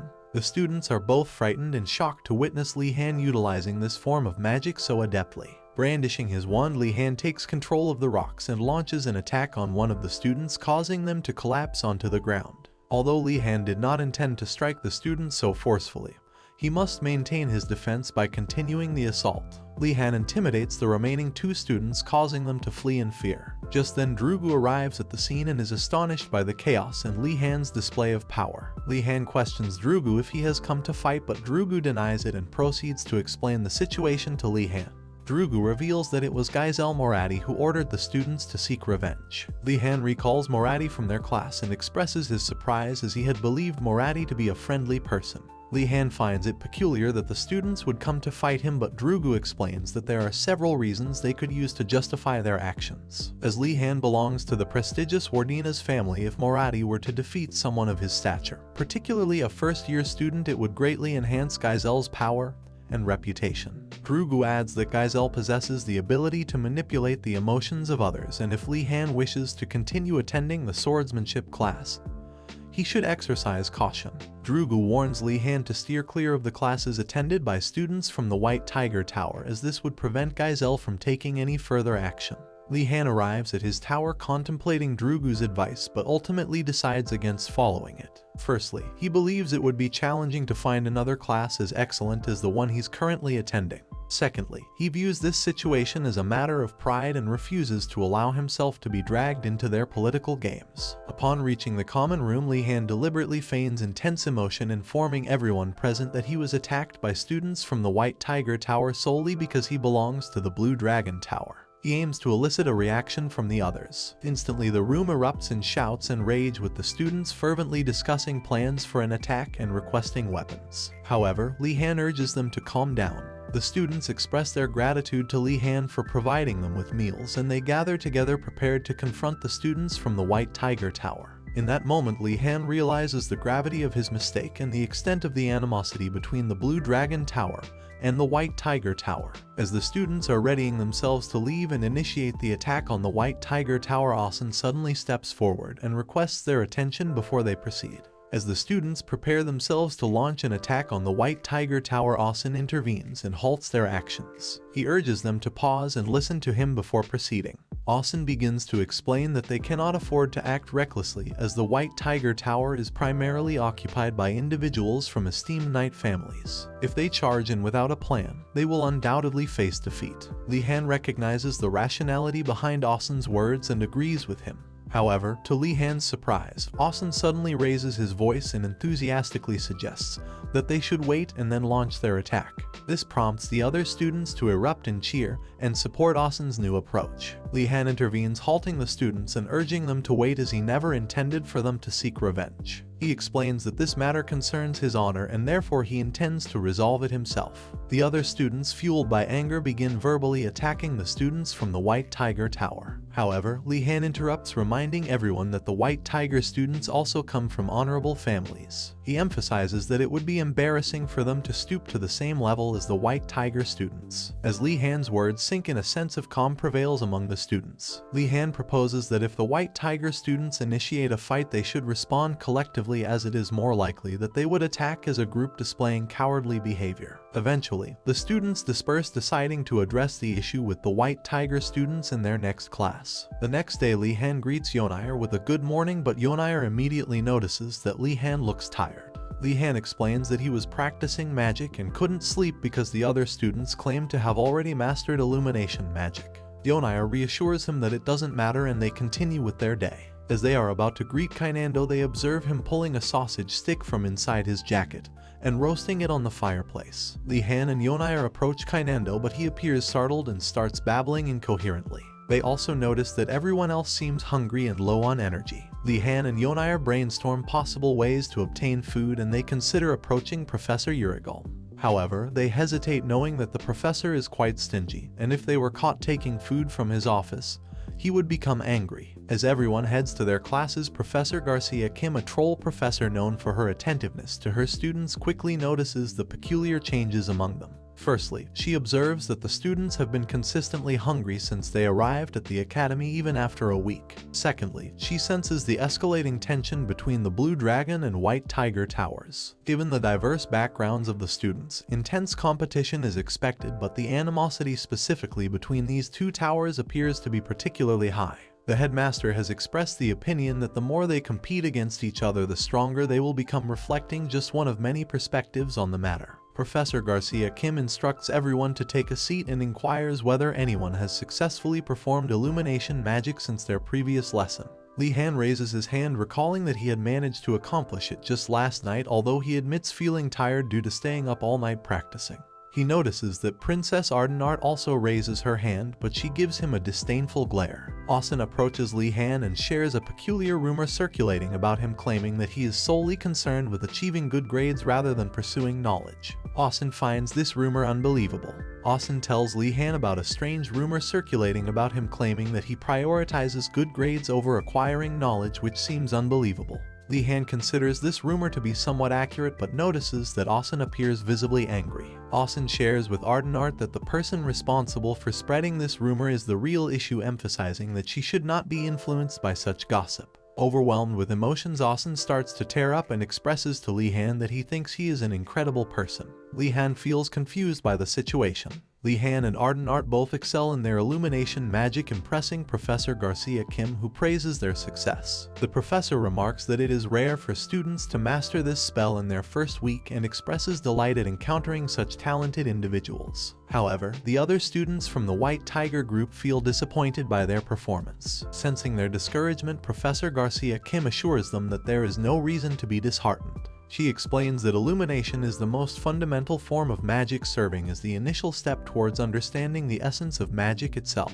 Unfortunately, the rest of the students are too engrossed in their arguments and conflicts, disregarding the professor's words. Undeterred, the professor advises everyone not to feel down, as they will be learning elemental magic during the semester. Surprisingly, the mention of elemental magic sparks excitement among the other students, and the professor assures them that by learning illumination they will unconsciously acquire the necessary skills along the way. Elemental magic encompasses the fundamental elements of water, fire, earth, wind, and darkness, along with more challenging attributes like gravitational magic. It serves as the cornerstone for other magical practices such as summoning spirits and assigning attributes to artifacts. To illustrate, it's akin to studying the 4 basic mathematical operations and employing them in advanced high school math. Furthermore, even with a grasp of basic elemental magic, one is regarded as an esteemed individual regardless of their whereabouts. Li Han eagerly anticipates the upcoming lessons. The professor announces that they will now be testing each student's affinity for the basic elements, as everyone possesses an element that aligns with their abilities. While the students engage in discussions among themselves, the professor begins the lesson on the fire element.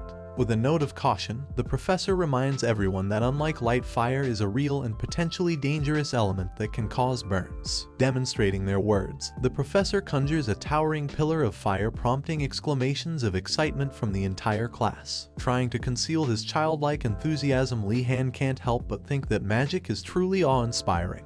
The professor instructs everyone to attempt fire magic independently. As the students begin their attempts, Li Han notices that each of them has been given a candle by the professor. With determination, Li Han directs his focus and channels his power to create fire magic, aiming at the burning candle before him.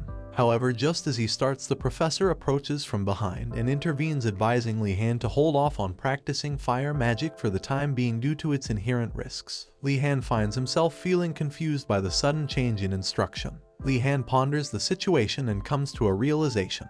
He reflects on his previous experience with the intense brightness of light which caused him discomfort, and realizes that if he can't control light properly, he would be left blinded. On the other hand, he acknowledges the explosive nature of fire and understands that it is something he cannot even begin to consider handling. Sensing Li Han's thoughts, the professor assures him that they will explore fire magic once his senses have become more refined. In the meantime, the professor suggests that Li Han focuses on practicing water magic as it poses less risk. Kang feels a tinge of sadness, believing that water magic lacks the versatility of the other elements. Asen expresses his jealousy towards Li Han receiving special attention from the professor, and in his frustration, Li Han internally wishes for Asen to remain silent. Professor Garcia Kim advises Li Han to start learning water magic instead of fire magic. Although Li Han is disappointed, he decides to give it a try. He focuses his power on a bowl of water while thinking about his desire to learn fire magic. Suddenly, the water in the bowl rises and forms a beautiful whirlpool.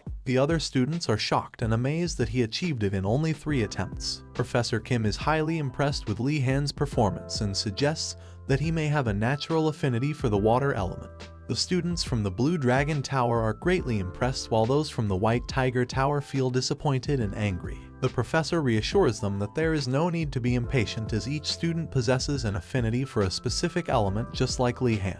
Students who have grown up in smithies tend to have a natural affinity for fire. Similarly, students who have lived near rivers or seas often develop a strong connection with water. Meanwhile, those who have grown up in regions characterized by strong winds may have an innate affinity for the element of wind. Professor Garcia Kim explains that the more familiar students are with their corresponding element, the easier it becomes for them to visualize and manipulate it. Li Han finds this concept perplexing since he doesn't have a strong familiarity with water. As he ponders this, ardent art glares at him, causing Li Han to lose focus and accidentally drop the floating water whirlpool onto himself. Despite the mishap, Professor Kim commends Li Han's efforts but advises him to avoid distractions in the future. Blushing with embarrassment, Li Han admires Professor Garcia Kim, considering them to be the beacon of light in the school. The professor instructs Li Han to attempt the magic again and maintain its form until the end of the lesson, considering that Li Han has an unlimited supply of mana. Li Han perceives this as a form of physical punishment and begins to think that the professor herself is also a bit eccentric, just like the rest of the academy. Sustaining magic for an extended period proves to be mentally demanding, akin to walking on a tightrope.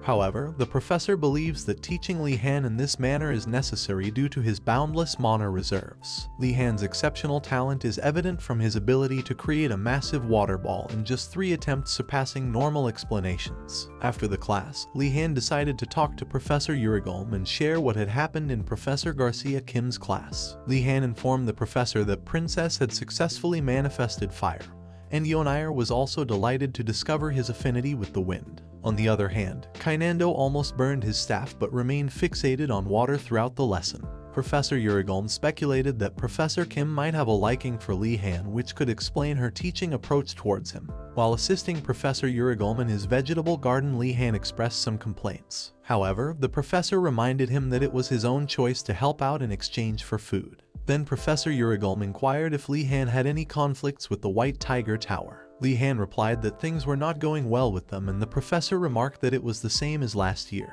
The professor advised Li Han to ignore any provocation from the White Tiger Tower and suggested focusing on practicing magic instead. Surprisingly, Li Han disclosed that he had already been in a fight with the White Tiger students, leaving the professor shocked. Li Han told Professor Urigolm while helping him out in the vegetable patch that he had already fought with the students from the White Tiger faction.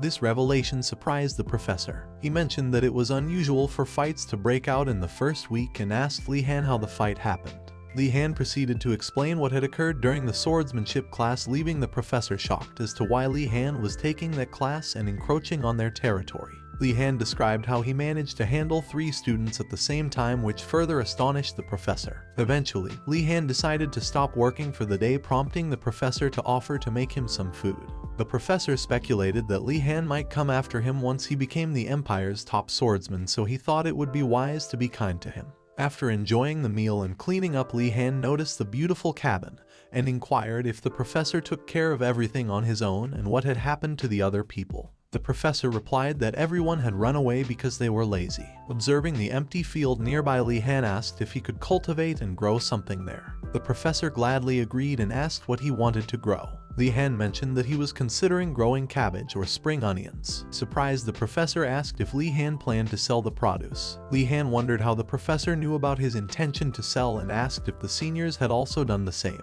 In response, the professor angrily shouted at Li Han, stating that he was the first person to ask such a question. Finally, the professor instructed Li Han to do as he pleased. Li Han asked the professor if there was a dish he could make using cabbage and spring onions, and the professor suggested a stew. Li Han blushed and became excited at the thought of stew. Depending on the location, the vast empire showcased a diverse range of food cultures. In the western region, where the Wardina's family resided, they enjoyed Western cuisine with bread and cheese. On the other hand, in the eastern region, the culinary traditions were reminiscent of Korean cuisine, featuring rice noodles, red chili paste, soybean paste, and more. Li Han asked the professor if he liked stew, but the professor admitted that he did enjoy it. However, he tended to avoid it because it was considered Eastern food. He explained that his distant elderly relatives lived in the East, and whenever he saw them, they would constantly nag him. The professor went on a rant about their behavior and how they talked with him.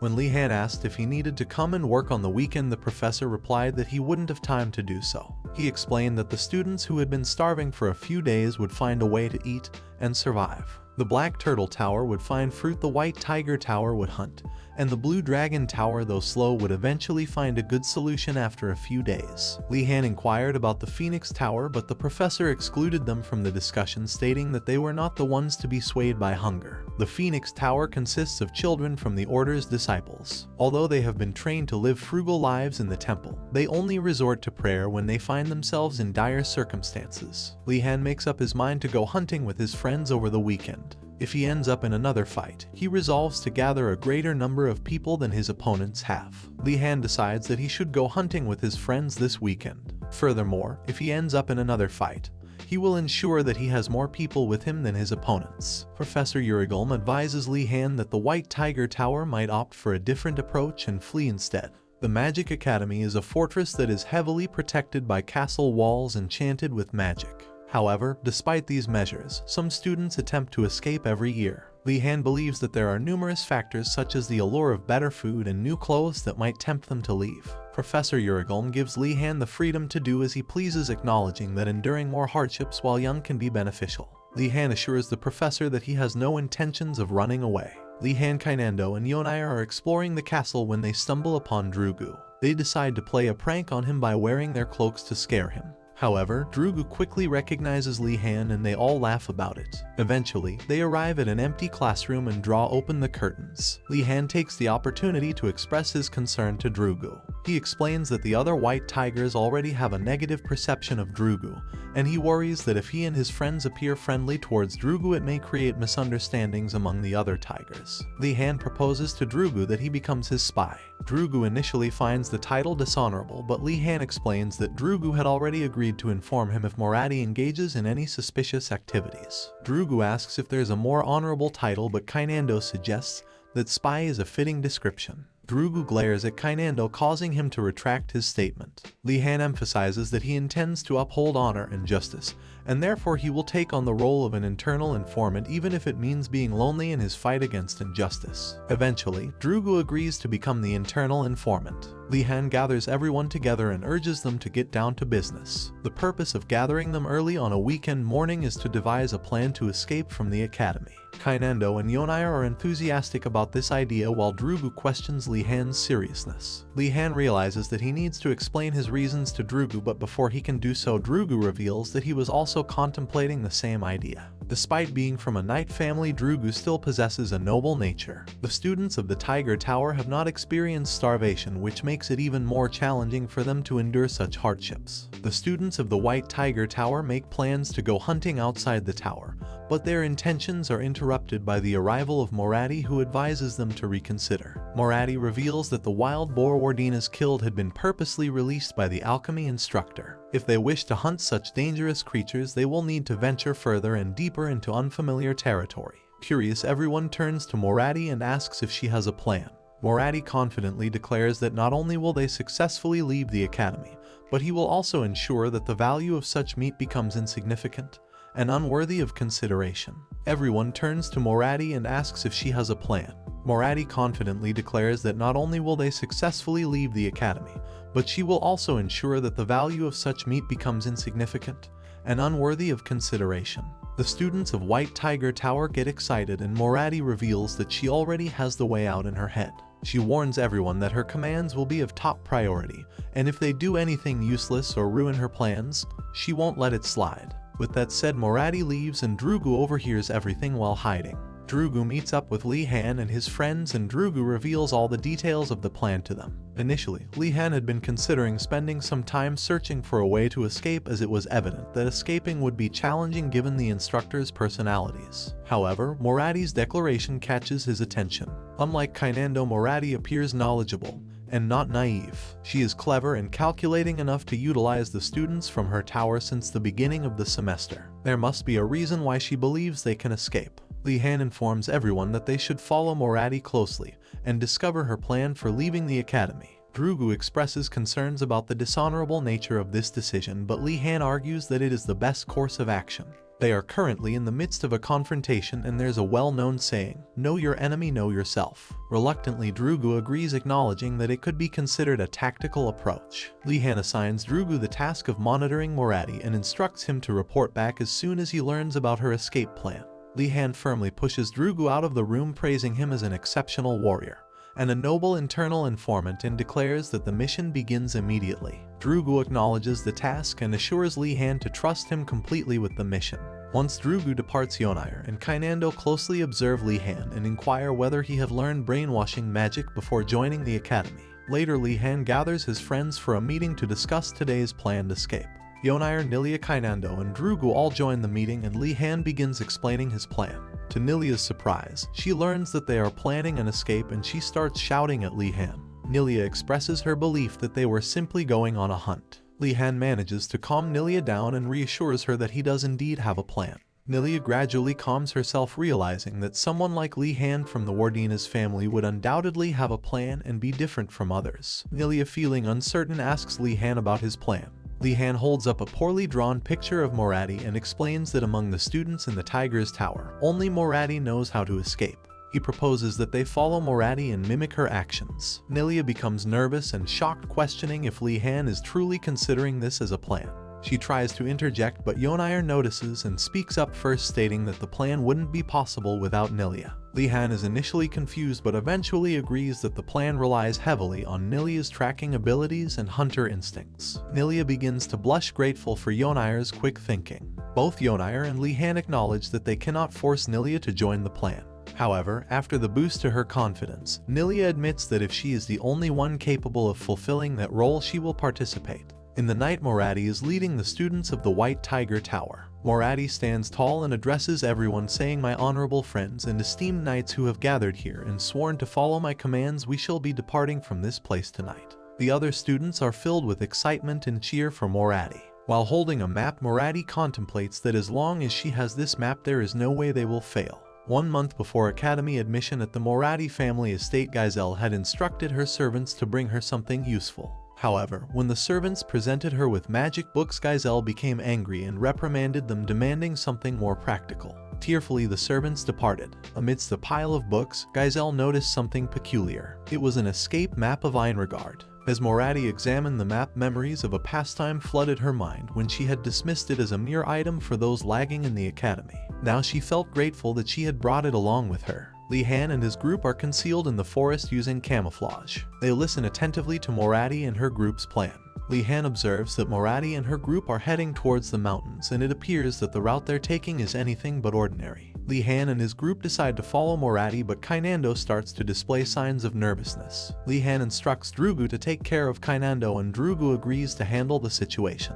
Li-han says that Nilia is exceptional at climbing mountains. Both Drugu and him are confident in their stamina, and Yonair is familiar with mountain paths since she gathers in the mountains. A while later, Kainando keeps getting tired and Drugu is carrying Kainando on his back. Li-han thinks that it isn't easy walking on unfamiliar mountain paths. If Nilia did not come along with them, they would not even be able to dream of tracking Moradi and her friends. Li-han decides to make a record of everything. The habit of writing notes he learned while he was in graduate school. Suddenly, Nilia's senses are heightened and she urges everyone to halt. She informs them that the students from the White Tiger faction are behaving strangely, questioning why they abruptly cease their movements. Li-han, overcome with fear, experiences a green aura enveloping him and his friends as well as the White Tiger students. Astonishingly, Principal Lick materializes before Moradi, and her group declare that he has caught them in their first week. A wave of terror washes over everyone as the principal reveals that Moradi had unknowingly carried one of the counterfeit maps he had distributed. Moradi is shocked to discover the map's fraudulent nature. The principal admonishes them, stating that today they will learn a lesson, never to trust a map of unknown origin because it could be either a treasure map or a trap set by an evil Lick. Li-han and his group witness Moradi trembling in fear lying on the ground. Li-han privately concludes that the principal is a deranged individual who cares more about inflicting punishment than providing education. In a shrill voice, the principal commands the students to return to the academy immediately. The rules are straightforward: evade the pursuers and make it back unscathed. The principal summons a horde of skeletons which commence chasing after the students. With a chilling tone, the principal declares that any means to overcome the pursuers are permitted and guilt awaits those who are caught, while those who evade capture shall be deemed innocent. The principal catches Moradi and her group summoning a horde of skeletons that begins chasing the students. The principal declares that the students can use any means to defeat their pursuers and explains that they will be considered guilty if caught and innocent if not caught. As the horde approaches, everyone starts running away. Meanwhile, Li-Han and his group observe the chaos from the sidelines. Nilia becomes frightened and starts running, but Li-Han stops her and advises her to remain calm. Li-Han reassures her that the horde hasn't noticed them yet because they were already hiding from Morati and her group. He also mentions that even if they do get caught, they will only have to go to the punishment room. The thought of the punishment room frightens Nilia. Yonair steps in to calm Nilia down while Li-Han searches for an escape route from the area. As Li-Han listens, he notices some of the White Tiger students pausing and deciding to confront the horde of skeletons, believing that the situation will never end if they continue to run away. Li-Han feels perplexed by this, and Drugu approaches him, sharing an idea to escape. Drugu suggests that they set aside their differences and unite their strengths to find a way out together. Li-Han agrees with Drugu, but instead of following the same approach, he suggests a different strategy. He proposes that while the other group engages in combat, their cooperation strategy will involve searching for an escape route. While Li-Han searches for an escape route, he notices the Lick floating above, continuing to summon pursuers. He realizes that Principal Lick never had any intention of allowing them to escape. Li-Han contemplates whether they should simply surrender, especially since those who split up and ran away have already been captured. However, he suddenly realizes something peculiar. The pursuers show no interest in their group. This observation leads Li-Han to speculate that the headmaster might not know their whereabouts, or perhaps the headmaster is merely a clone or illusion similar to Li-Han's past experiences. Li-Han informs his friends that they must continue climbing the mountain.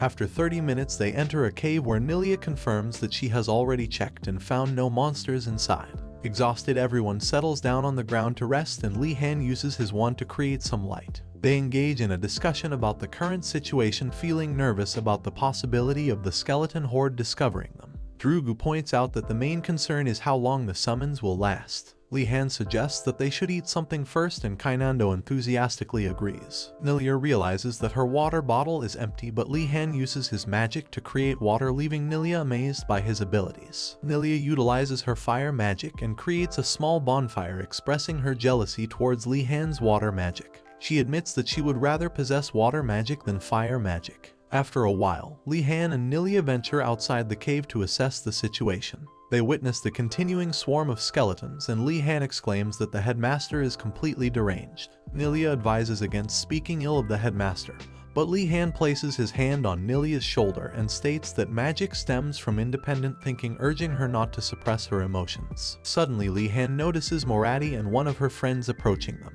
Li-Han and Nilia exit the cave to assess the situation outside. In the darkness, Nilia becomes frightened by a figure approaching her and seeks comfort in Li-Han's embrace. To their surprise, they realize that it's Morati and her friends approaching them. Li-Han invites Morati and her group to the cave where they had set up camp to rest. Inside, Li-Han offers them water, impressing Drugu, who acknowledges that Li-Han has the right to ignore these people due to their history. However, Drugu respects Li-Han for choosing to treat them kindly. Li-Han demonstrates a deep understanding of true honor. Morati contemplates how the Blue Dragon group managed to find their location, realizing she never considered the possibility that they might have been tracking her. She ponders her next course of action after accepting help from her enemies. Morati recalls her father's words, reminding her that the Morati family motto is to remember our grudges, and debts are only paid when you remember them. She decides that for now, she will attempt to gain Li-Han's favor. Suddenly, one of Morati's friends collapses to the ground, startling everyone. Li-Han confesses that he had drugged the water. One by one, Morati and her friends succumb to the effects and collapse as well. Drugu and Kainando find themselves in a state of confusion, while Yonair and Nilia try to reassure them to remain calm. Yonair and Nilia disclose that they were already aware of the plan to drug Morati and her friends. They explain to the stressed Drugu and Kainando that Morati and her friends are merely asleep and not harmed by poison. Li-Han urges everyone to calm down and proposes the idea of placing Morati and her friends near the pursuing horde. Intrigued, the others inquire about the source of the sleeping drug, prompting Li-Han to reveal that Yonair had informed him about a sleeping herb while they were climbing the mountain, and he had instructed her to obtain some of it. Li-Han and his group carefully position Morati and her friends near the pursuing horde, causing them to be captured one by one. With that done, Li-Han declares that they should now focus on completing the remaining task. He realizes that the walls of the academy are extensive, and if there truly is no way to escape, he believes they need to acquire at least one new piece of information. Li-han and his friends continue their ascent along the mountain path. After a short while, Kainando trips over a rock and falls while complaining of both pain and hunger. Li-han notices that Drugu is also growing weary. Nilia requests that Li-han create some light, assuring everyone that they won't be caught from being this far in. Nilia explains that their exhaustion is likely due to walking in the darkness. Understanding the situation, Li-han decides to use his magic and conjures light from his wand. As they resume walking, they are startled by a voice that suddenly emerges. The voice politely asks the young students to turn off their lights as it has disrupted their sleep. Fear grips everyone, and Li-han notices a massive tree ahead of them from which the voice seems to originate. The voice declares that it will be the one asking the questions. While hiking the mountain, Li-han and his friends start to feel tired. Li-han decides to create light from his wand to help them see better. As they resume walking with the light, they suddenly hear a menacing voice that frightens everyone. The voice instructs them to be quiet, and Li-han notices a huge tree in front of him. The tree speaks and declares that it will be the one asking questions now. If they answer correctly, the tree will treat them as guests, but if they answer incorrectly, they will be considered uninvited. Li-han feels nervous about the situation. The tree proceeds to ask the first question. A certain dwarf lit 5 candles late at night, but 2 of the flames were extinguished due to a strong wind. The dwarf got angry and blocked off all the windows in the room.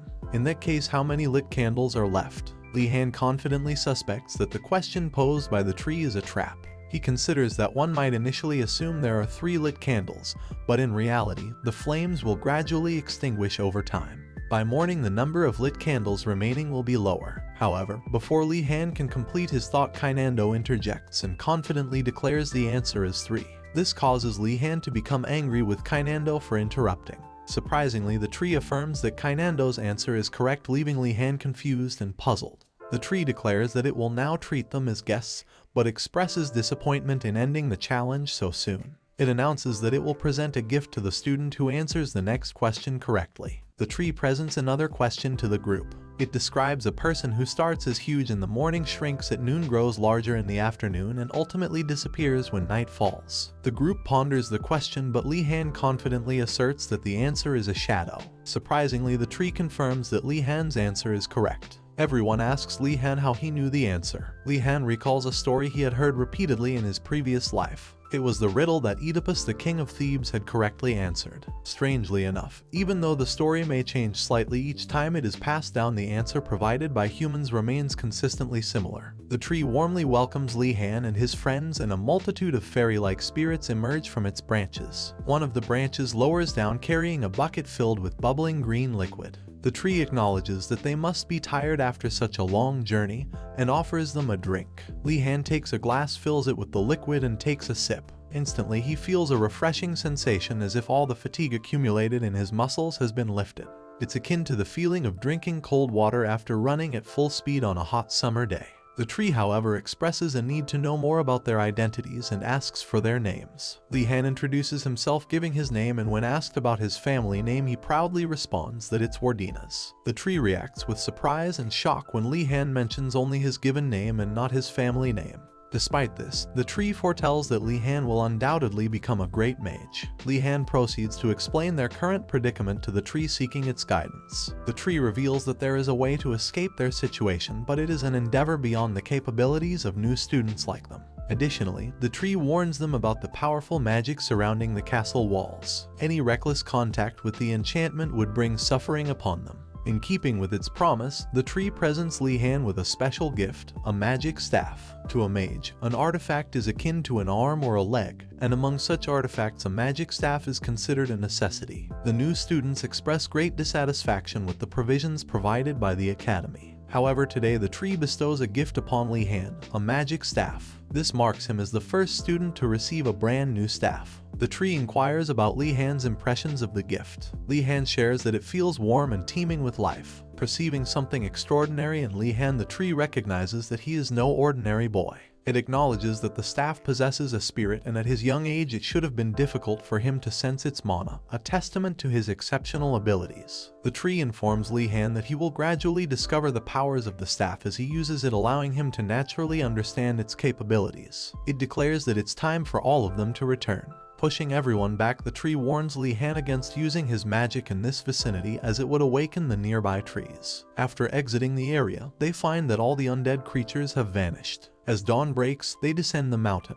Exhausted, Li Han drags his weary body and collapses onto his bed. Suddenly, Austin rushes in shouting and waking Li Han abruptly. Austin urgently reveals that something important has arisen. The headmaster is calling for everyone to gather outside. Li Han feels nervous but realizes that he needs to maintain composure and act normally. Everyone gathers outside and is greeted by a festive scene with colorful decorations and tents. Li Han observes the atmosphere and realizes that it doesn't seem like the headmaster is attempting to discover the identities of the students who escaped. Instead, he senses a celebratory mood. The headmaster arrives and announces that the priests of their empire have visited for the weekend, prompting the crowd to applaud. Engaging in conversation, the headmaster discusses the need for a larger budget to excavate new ancient magic. However, the priest he is talking to explains that it's not within her jurisdiction to grant such requests. Li Han notices this situation and is struck by a strong sense of familiarity, as if he has seen the same scenario in his previous life. The priest warmly greets the students, seemingly ignoring the headmaster. She acknowledges that they are merely humble servants representing various orders and expresses their joy at being able to introduce their orders to everyone present. Li Han discerns that these priests are not ordinary. Their mana is extraordinary, possessing incredible power. Unexpectedly, the headmaster approaches Li Han from behind and reveals that the mana of these priests is so exceptional that it is referred to as divine power. The headmaster recognizes that Li Han possesses the ability to sense mana. Encouragingly, he advises Li Han not to conceal his talent but instead to embrace it with confidence. The headmaster engages in conversation with Li Han. As Li Han observes the food being served, he inquires about any specific dishes that the headmaster would recommend. In response, the headmaster asks if Li Han has plans to join multiple orders. The headmaster speculates that Li Han might aim to join several groups and then exploit them for personal gain. Impressed by Li Han's capabilities, the headmaster acknowledges his remarkable potential. At the festival, the headmaster and Li Han are engaged in a conversation. The headmaster suggests some options to Li Han after noticing his interest. Firstly, he recommends the Prasinga Order, which is a group that upholds the principle of self-sacrifice. They would certainly welcome Li Han warmly. The next suggestion is the Colosso Order, where they worship a god who favors chaos and change. It doesn't matter if one believes in other gods or not, as they are open-minded. Lastly, the headmaster mentions the Capolio Order, dedicated to the worship of the god of swordsmanship. Considering Li Han's unique personality, they would likely welcome him. After offering his suggestions, the headmaster bids farewell and Li Han expresses his gratitude for the recommendations. The headmaster informs Li Han that he must go meet with some students who are currently in the punishment room. He expresses his hope that Li Han will make a wise decision regarding his choice. Suddenly, the headmaster vanishes in a shimmering green aura. Yonair approaches Li Han and inquires about his plans. Li Han replies that he is considering visiting the Prasinga Order first, followed by Colosso and Capolio. As they continue their conversation, Li Han notices a basket in Yonair's hand and asks her about its contents. Yonair takes out a sandwich from the basket and offers it to Li Han. Curious, Li Han asks where she acquired such a valuable item. Yonair explains that she obtained it from the Flemain Order, a group dedicated to the worship of the god of alchemy. Yonair's family has been contributing a significant amount of money to the order for a long time, which is why they recognized her and offered her the sandwich. Li Han politely informs Yonair that he has a busy schedule for the day and takes his leave. He sets out to find some priests and expresses his intention to seek the teachings of Lord Prasinga. The priests warmly welcome him and invite him inside their tent. Once inside, the priests call for assistance from a girl named Digiling. Li Han notices that she has small horns on her head, indicating that she is a half-blood demon. This is considered the rarest mixed blood race. If any of their ancestors had a contract with demons, there is a possibility that their descendants may be influenced by it at times. The priest introduces Digiling as a new student in the Burning Phoenix Tower and introduces her to Li Han. As Li Han considers joining the order, he knows there are two important aspects to consider: what benefits he can gain from them and what obligations he must fulfill. Upon entering the premises, Li Han notices a multitude of artifacts emitting mana which he can sense. The head priest Medrid introduces herself to Li Han. Li Han observes that Medrid leaves deep footprints on the ground and possesses a small elderly-looking body. Medrid reassures Li Han not to be surprised, explaining that it is due to a cursed artifact she is wearing. The artifact increases the weight of her body several times over. Curious, Li-Han asks her why she would wear something like that. Medrid responds by stating that it is done in devotion to Lord Prasinga. Lord Prasinga, who bore the burden of the world's pain alone, encourages his followers to share in that suffering by wearing cursed artifacts. Medrid unveils a chest and explains that she has prepared an artifact as a welcoming gift. Li-Han contemplates who would willingly wear a cursed artifact, but then he realizes that his only weakness is his excessive mana, and wonders if the artifact could assist him in managing it. Curious about the contents of the chest, Li-Han inquires Medrid about the specific artifact inside. The priest Medrid brought out a chest and mentioned that she had prepared an artifact as a welcome gift. Li-Han realized that his main weakness was having an excessive amount of mana, and he wondered if the artifact could help with that. Li-Han asked Medrid about the contents of the chest, particularly the artifact inside. Similar to the concept of action and reaction, there were numerous instances where the stronger the curse on an artifact, the more potent its effects would be. The artifact in Medrid's possession was afflicted with the curse of increased weight. However, it also possessed the powerful effect of increased divine power. Medrid explained to Li-Han that the artifact in the chest had invisibility magic, but the drawback was that it absorbed the user's mana. Li-Han interrupted Medrid and assured her that he was fully prepared for any consequences that may arise. Medrid was astounded by Li-Han's unwavering faith and couldn't believe that she had failed to recognize it earlier. In response, Medrid congratulated Li-Han on joining their order and presented him with the chest containing Lord Prasinga's belt. The belt possessed the extraordinary ability to grant invincibility. Excitedly, Li-Han put on the belt and inquired about activating the invisibility magic. To the astonishment of the other priests, nothing happened to Li-Han and the curse of the artifact did not affect him. Impressed by this unexpected turn of events, Medrid revealed that the instructions for activating the invisibility magic could be found in the guide enclosed within the chest. Li-Han consulted the guide and attempted the invisibility spell, successfully executing it on his first try. Impressed by the spell's effectiveness, Li-Han deactivated the magic. He began to contemplate that the curse's impact was not strong enough, leading him to consider the possibility of wearing multiple artifacts. Addressing the priestess Medrid, Li-Han expressed his desire to shoulder more of Lord Prasinga's burden. In the end, Li-Han couldn't obtain any additional artifacts, but he believed that the one he had should greatly assist him in escaping from the current situation. Priestess Medrid declared that their session would conclude for the day, and thanked Li-Han for listening attentively. Li-Han in turn expressed gratitude for the valuable teachings. As Li-Han was about to leave, the priestess stopped him and presented him with a basket filled with food, which he found very heartwarming.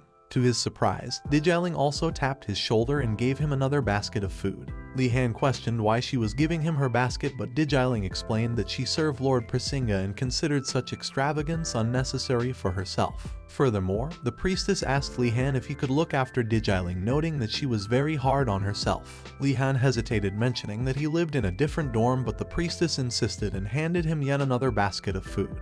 In the end, Li-Han agreed to help and took on the responsibility of looking after Dijiling. Li-Han arranged to meet up with Dijiling outside and they engaged in a conversation. Curious about how she spends her free time, Li-Han asked Dijiling about her activities. She explained that they all engage in prayers within their rooms throughout the day, including morning, afternoon, and night. Some of them even venture into the forest or the mountains for overnight prayers. When Li-Han expressed concern about being out late at night, Dijiling reassured him that they were allowed to do so due to the unique circumstances of their dormitory. As they talked, Li-Han had a realization that wearing priest's robes would enable him to move around more easily. Seizing the opportunity, he asked Dijiling if she could provide him with a set of priest's robes. Dijiling agreed to bring him the robes the next time they met. Li-Han started using his innate ability to manipulate Dijiling with his sweet words. He lied that he wants to understand Lord Prasinga's will, and that's why he wants the priest's robe. In reality, he wanted the robe to move freely during the night and escape the academy. When Li-Han asked Dijiling about what she eats and if she has enough food, she told him that she is satisfied with what she has. Li-Han suggested to her a very good idea that she should eat with him occasionally, as this way she can keep the priestess away from getting worried about her. Dijiling accepted this idea, while Li-Han thought to himself how he will turn into the grandmother who feds her nephews during holidays. On the other hand, the alchemy professor was enjoying the tea in the teacher's meeting room with other teachers. He asked the headmaster why he has gathered all the teachers. Professor Garcia told him that it is definitely about the basic writing training course. She further asked the headmaster if the lecturer has been decided for the course. The alchemy professor inquired about Professor Vendazal, who was going to teach the course, but was disappointed to know that he got missing while looking for a unicorn.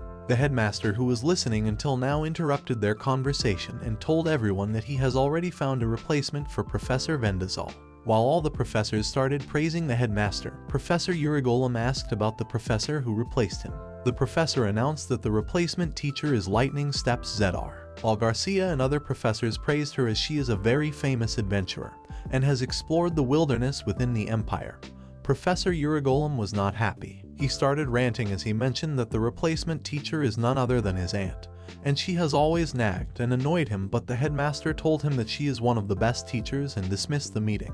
Now it was time for the students to attend the basic writing class, and all of them gathered at the venue. Everyone was looking forward to this class and was excited, as Li Han was wondering how everyone is already familiar with this course and was expecting the course to be peaceful. A huge bird started approaching from up above the sky. Everyone started panicking as they saw the bird coming towards them.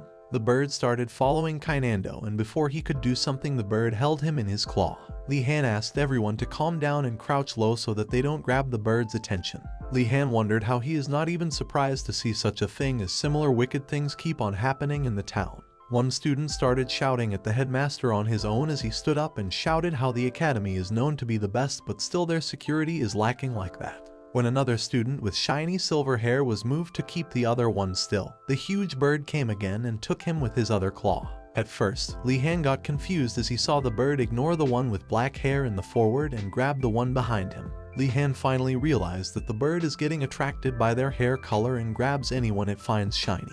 He further suggested everyone cover their head too. Once Li Han realized that the bird was attracted to their hair, he instantly started instructing others to hide their hair. While he was doing all this, he suddenly heard a voice from behind. The voice praised him and his skill to quickly make decisions and give out instructions to his underlings. Before the man could say anything, one noble student identified him and told everyone that the Tiger Club people are again harassing Li Han. The man tried to defend himself, but the students did not pay attention to him, even though he said that he is not involved with Morati's side. The princess spoke by herself and told everyone that the man was safe. The students calmed down to see that the princess herself is defending that man when Li Han asked her if she knows him by any chance. The man told everyone that his name is Rowena and he serves her as her knight. Li Han then realized how there are many loopholes in the rules and the princess has used one of them.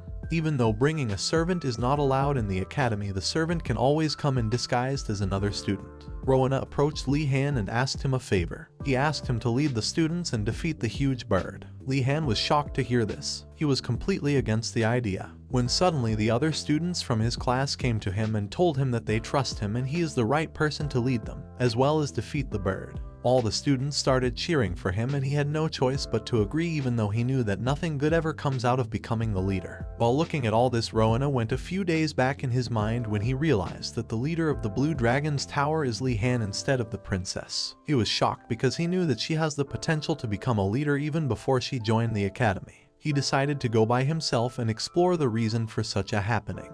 He was wonderstruck to see how Li Han functioned and never expected Li Han to have bought the trust of the students with food. At present, as Li Han acquired his role as the leader, he asked all of the students if they have anything shiny when one of the students gave him a small pocket mirror she had. Once Li Han saw that everyone is ready, he waved the mirror at the bird to attract him. The bird started rushing towards them at full speed as Li Han ordered everyone to stand and form a wall. He hid behind the wall and started waiting for the bird to come closer. Once the bird was close enough, he jumped up and used his staff magic to create a huge flash right on the bird's face. The bird had no choice but to run away. Everyone around started praising, while some admitted that they were unsure of his capabilities at first, but he managed to achieve success. Li Han got a bit shy to hear this when he suddenly realized that he still hasn't seen Kainando and the silver hair who was caught by the bird. As he was saying all this, both of them fell from the sky but were caught safe. The huge bird returned to its owner as the professor jumped down the tree and in front of everyone.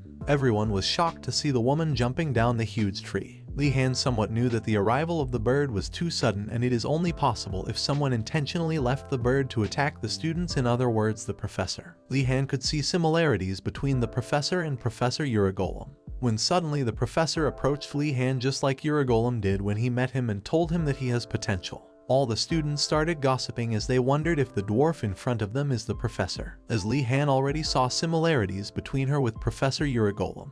He approached the lady dwarf and asked if she is somehow related to Professor Uragolem as she is similar to him.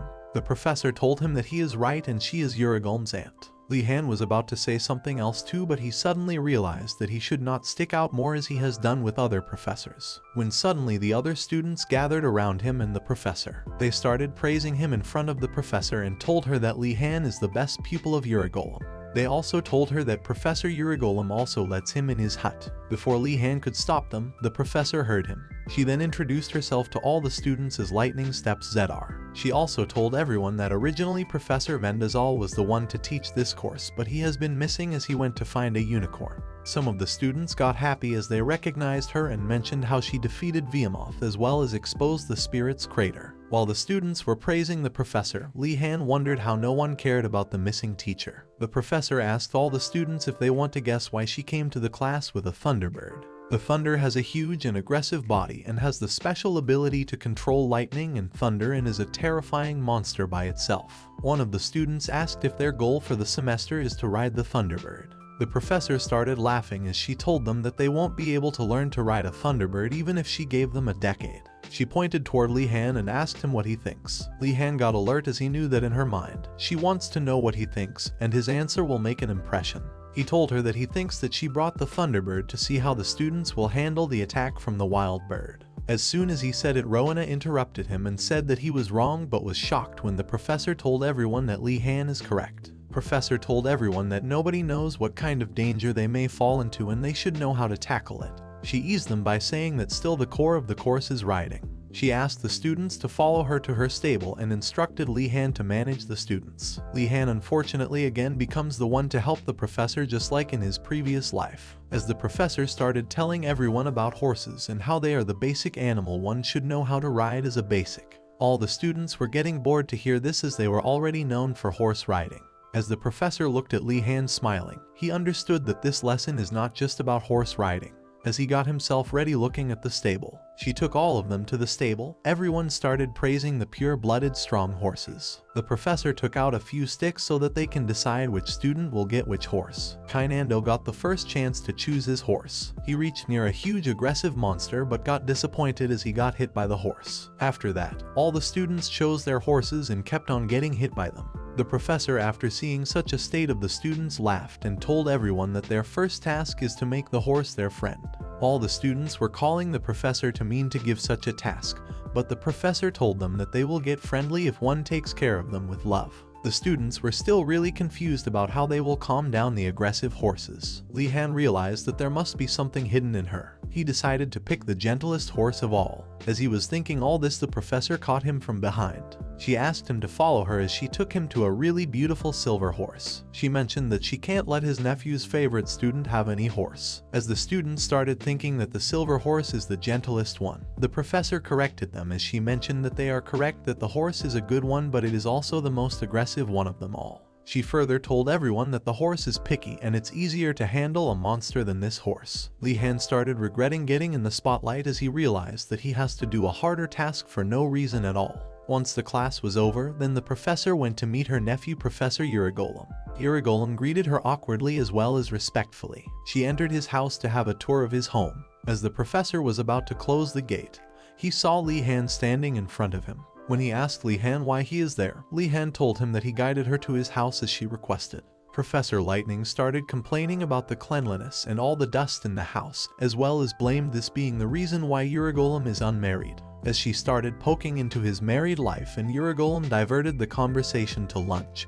Pitying the professor's look, Li Han also supported him. Listening to this, Professor Lightning announced that she will cook Eastern style today. Even though Uragulm hated the Eastern culture, he didn't interrupt as he feared her. While both Uragulm and Li Han were sitting at the dining table, Uragulm suddenly noticed the forest spirit leaking out of Li Han's robe. He showed the professor his new staff when Uragulm asked where he got that from. Li Han made a story that he coincidentally reached the forest where he coincidentally met an oak tree where he coincidentally got this staff. Both the professor understood that it was an attempt to escape from the academy, but they didn't say anything. Uragulm asked Li Han if the oak tree, asked him the riddle and told him that the oak tree is famous. Li Han got excited and asked the professor if there is some special skill of the staff as the oak tree mentioned. Suddenly Professor Lightning appeared from somewhere and told him that oak staff has a special skill. and it is aiding in farming. Li Han was disappointed to hear this as he was expecting to get invincible using the staff. Urigolem added that as he was planning to start a farm, the staff will help with it. When Professor Lightning asked him what he wants to grow, Li Han replied anything edible as his only goal was to sell it away, after which she agreed to help him with it. She then instructed him how to grow potatoes and sweet potatoes. As Li Han planted the sweet potato plant, it started to grow instantly at a very high speed because of the forest spirit. Everyone in the Blue Dragon house was really hungry as without Li Han they had no source of food with them. They were all roaming in the common room in hunger when Li Han appeared in the room as a hero to save them from dying. He brought a lot of vegetables, cheese, and milk for them from the hut of Urigolem and his farm. He told everyone that this was all possible because of Lightning Step's professor. The students in the room started praising him and his family for his deed as Li Han started feeling as if he is the mother bird while the others were baby birds waiting to be fed. He told everyone that he knows that they must be hungry and he will make them soup. Everyone kept on watching him as put a pan on the fire and started cooking using all the ingredients. One of the students called him an experienced alchemist as she saw him playing with all the ingredients. Once the food was ready, he asked everyone to gather with their bowls. While Li Han was serving the soup to everyone, one of the students approached him and asked for a favor. He asked him to go and serve a bowl of soup to the princess as well. Li Han went to the princess and offered her a bowl. He asked her not to worry and everyone got their share. She was a bit confused to see him at first, but once she sipped the soup, she was wonderstruck. She liked the soup a lot but decided to keep a poker face. Just before closing the door, she thanked Li Han and told him that she will repay the favor. When he came back from her room to the common room, the student asked Li Han her reaction and cheered up to hear that she liked the soup. The student asked him to further keep on doing this and promised to pay double the previous cost. Li Han instantly agreed to the offer as he heard about the payment being twice. He wondered how the students always keep caring for the royal family and pampering them. Later that day in the afternoon, Li Han went to attend the combat class alone as always. The professor at first gave him the same job as always to move the spirit ball in a circular motion. But after a few minutes, the professor realized that even though his job is not to gather students, he still should consider Li Han, looking at how huge his mana reserves are. He asked Li Han if he has any questions. Li Han got a bit scared at first as he thought that the professor realized that he is slacking off. He asked the professor how this exercise with the spirit ball is anyway related to the actual battle. The professor went silent at first as he had to contemplate how to answer such a question. He then stood up and gave the example that he can kill Li Han just by using his pen as he started levitating the pen. He further explained that a higher magic circle is not important. All one needs is something that can kill the opponent. When Li Han rotates the Spirit Star Stone, in reality, he is training his ability to amplify the force of projection magic. Even if the mage is using the same one circle magic missile, the force greatly depends on the user, as well as if the fundamentals of the mage are not good, will not be able to properly use his abilities. The professor warned that in the real battle, there is a lot of pressure from the bloodthirsty atmosphere, heat, and nice, and only the fundamentally skilled one will be able to work properly. Li Han was shocked to see how the professor used his skill and did an explosion without breaking a sweat at all. He asked Li Han if it helped him, to which Li Han, who was a bit terrified to see his strength, said yes. Li Han's perspective about the professor started changing. When he first joined the class, his sole purpose was to get good marks easily, and thought that the teacher is also just slacking off and didn't care much about teaching.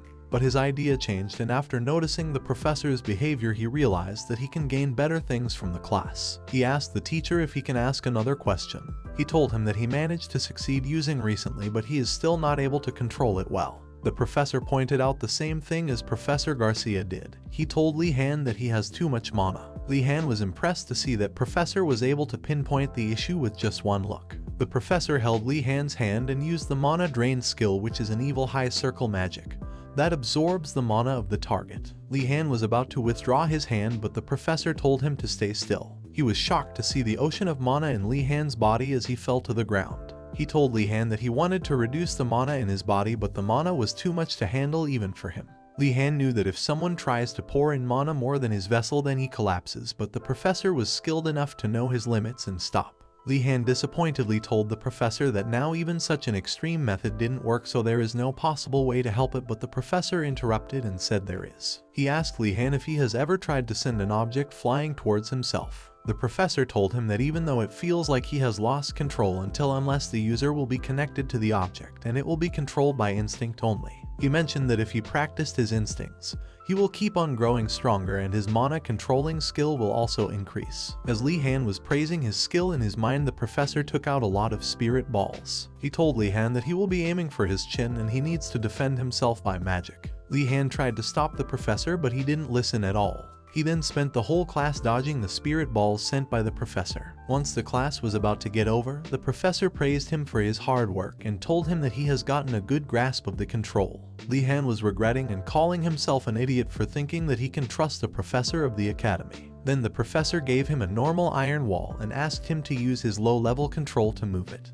Before leaving, he told me that he should now train with the iron bowl instead of the spirit ball as well. His skills improved to a certain level. The professor will give him a similar trial but using the iron ball. The professor knew that he is the type of person who starts reacting more and powerfully when he is faced with a life and death crisis, and such types of people are the ones who become good battle mages. The professor decided that from now on he will teach Li Han more efficiently, turning him into a good battle mage. After the class was over, Li Han went to meet Dijiling as they planned. When Li asked her if she was waiting for too long, she denied it and further asked if something happened to him as he looked really tired from the class. Li Han asked her to don't mind it at all and nothing happened to him.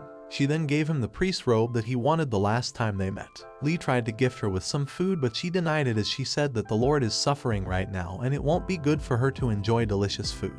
As she was about to leave after having the tea, Li asked her if he can make her tea. Knew that the priests usually prefer green tea or coffee that's not sweet at all, and knew that Dijiling must be thinking that he is going to make her a similar one.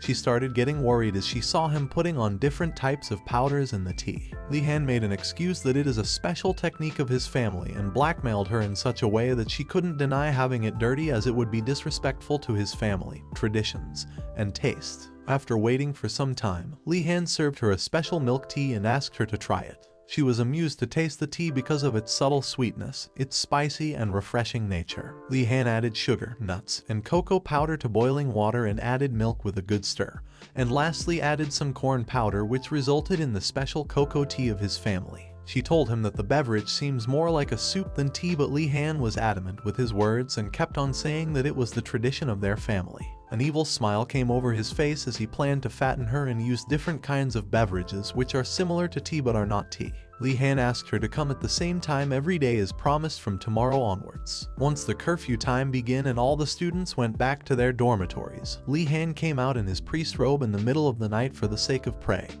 He started roaming all around the academy to find a route to get out of the place or get food. He was exploring the academy when he suddenly saw a boy near the stairs. At first, he thought that it was a professor, but it turned out to be a Black Turtle Tower student. Li Han noticed how the student was moving around without exiting any presence, and his footwork was trained in movement. Mice beast men aren't exactly welcome in the Empire, as there is a stereotype that they are either thieves or vagrants. First, he tried to not act biased, but then he realized that the student's intention was clear and he had the same objective as him. Li slowly sneaked behind the student and then asked him to stay quiet while pointing his wand at him.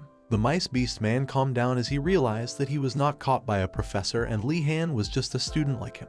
The mice beast man introduced himself as Rat Ford and is a professional chef that belongs to the White Crow group. He told Li Han how although the students don't disrespect him openly, he always feels a strange sense of exclusion. He decided that to prove himself to his peers in the tower, he should look for the places where the daily necessities of the academy were stored, where he found a door that was suspiciously always closed and possibly led to that storage place where all the food was kept. He made a key using his talents and then sneaked to the door to open it in the dead of the night. He was stopped when he got to know about Li Han's family. As Rat Ford was about to put in the key he made in the gate, Li Han recognized the pattern of the keyhole and took out a key from his pocket. Ratford was shocked as he saw that his key worked. Li Han told him that he stole the key from the headmaster's drawer. Both of them carefully started going down the path leading underground. Suddenly, Ratford put his ear down on the ground and told him that he is hearing voices from below. There must be someone down there. That's when Li realized that the external supplies were getting inside the academy by an underground path. As Li Han asked him not to do anything stupid as the headmaster is smart and would not let anyone navigate through the room so easily, Ratford realized how short-sighted he was and started feeling that all the rumors he heard about him being invincible were true. As they were looking at the food storage and were about to move forward, the whole place lit up suddenly, which shocked both Li-Han and Rat-Ford down. Li-Han realized that someone is coming. That is why all the candles lit up. It was the keeper of the storage was checking the list of the groceries in the warehouse. As Rat-Ford was a bit scared, Li-Han turned back to ask him to stay quiet. As soon as he turned, the keeper came right behind him and asked who he was. At first, he started panicking, but then he realized that he needs to calm down. He planned that he will use the light magic to blind him, but when he looked at him, the man had no eyes. It said that when one loses a certain sense, they would develop another sense to compensate for that loss. As leave us thinking about how the man could interpret that he was there, the man detected the huge surplus of mana leaking out of Li-Han. He bowed to him and apologized for his behavior, as he thought that it must be the headmaster only judging by the mana. He decided to move forward as the problem was resolved. They decided not to touch these items as someone was checking the quantity, and if some item goes absent, they may get caught. This started looking for the passway from where all these things were coming inside the academy. Rat-Ford started using his hearing skills to identify where the gate to the underground route was. Li-Han asked him why he is still talking so formally with him, but he said not to worry about it. Abruptly, instead of finding the gate to the underground route, they reached a dead end. Rat-Ford started panicking again as he was confident that he was going toward the correct place. Different from Rat-Ford, who only acted as a thief in a small village, Li-Han grew up hearing numerous stories on Earth, thanks to which he has got a much richer imagination in such situations. He identified a brick, which was a bit odd on the wall. As he pushed it, a huge gate opened. Radford was impressed to see how Li-Han was able to get out of the place, and was able to identify the puzzle. There are a few rules for the workers of Einregard. They must never speak of what they see, they must never initiate conversations, and they must not question anyone. Li-Han realized that they don't need to care about them being suspicious at all, and they approached a worker there. Li-Han asked him if he could ride on his horse carriage. The man agreed as he told them that their work is almost done and asked them to go and rest inside the carriage. Li-Han knew that this academy is the symbol of the Empire, and the mages, which also means that they must have a lot of enemies. Not only they do have political forces, but they also have a lot of important items coming into and leaving this place, which is quite a lot of stake. He wondered that this must be why the workers are so anxious, but he still was not convinced about the part where they trap the students and don't let them go out. Suddenly he realized that the horse carriage stopped, and when he looked forward, he was shocked to see someone. It was none other than Professor Garcia standing beside the horse carriage. He started thinking about the possible outcomes. At first, he thought that maybe he got caught, but that was not the case. Now Rat-Ford also realized that a professor is near them, but Li-Han told him to keep quiet as they are still not caught yet. They decided to observe and wait to see what happens. Professor Garcia had a parcel on her lap. Mana was leaking out of the box. The headmaster directly ordered her to take the artifact and give it to the Imperial officers waiting outside the academy. She scared the guards just by smiling, as she was a half-troll. But suddenly the guard took out his sword. At first, Garcia thought that he drew his sword just because of her smile, but the guard told everyone to get alert as he heard warning sounds from the vanguard, and it is an emergency. After some search, they found two men around them wearing suspicious robes. They tried to lie their way out by saying that they are just merchants passing by, but the guards instantly caught their lie as they could sense the weapons they were hiding behind their backs. The bandits somewhat praised them for their ability to see through his lie. The guards all got alert with their crossbows, and on the sign of the captain they all shouted their arrows, but it didn't affect much to the bandits as they got stopped by the field around them. The bandit told them that they are helping the mages that are bringing the empire to its very end. He ordered them to put their weapons down and surrender to save the world. The bandits were no ordinary people, but the members of the anti-magic society who reject magic and bring terror to the world. As they rushed toward the guards to attack them, Professor Garcia came to the rescue. She instantly built a kind of barrier which prevented them from entering inside. While the guards started praising her for her work, she knew that this isn't even half good, as the opponents she is fighting are from the Twilight Dawn Squad. The Twilight Dawn Squad is filled with powerful mages and is famous for the murder of many mages. She used the mana spell to send a help signal back to the academy so that a battle mage can come to their rescue as soon as possible. Suddenly the bandits took out a special kind of artifact which started sucking in all the professor's mana, and her field started disappearing. When the guards asked her what is happening and what is that thing sucking their magic, the professor told them that magic is not omnipotent, and there are certain ways to destroy magic, and the object is an ancient relic. Professor Garcia started panicking as the ancient relic could cost them their life. As she was trying to think of some way to fight back, one of the bandits attacked her from behind and she wasn't alert enough to dodge. While the professor thought that she is helpless now and is about to get hit, the bandit got hit by an invisible force and fell to the ground. Both the guard and Garcia were shocked to see this. They wondered who attacked him. Just 10 minutes ago, when the bandit group was introducing themselves, Li-Han was listening to all of it from the carriage. While Ratford was getting all worried about it, Li-Han was calm. He asked him to stay quiet and hidden as he went outside the carriage and told him that he has plans. He knew that the opponent is an anti-magic organization and it will cause them bigger problems if they don't do something about it now. He used the robe he received from the order and got invisible. At present, Professor Garcia was still confused about who hit the bandit and saved her. Li-Han finally gave it out and told her that he is the one who saved her. When the professor started asking various questions to him, he explained to her that he is using the invisibility magic and also told her that it is not the right time to ask all these questions.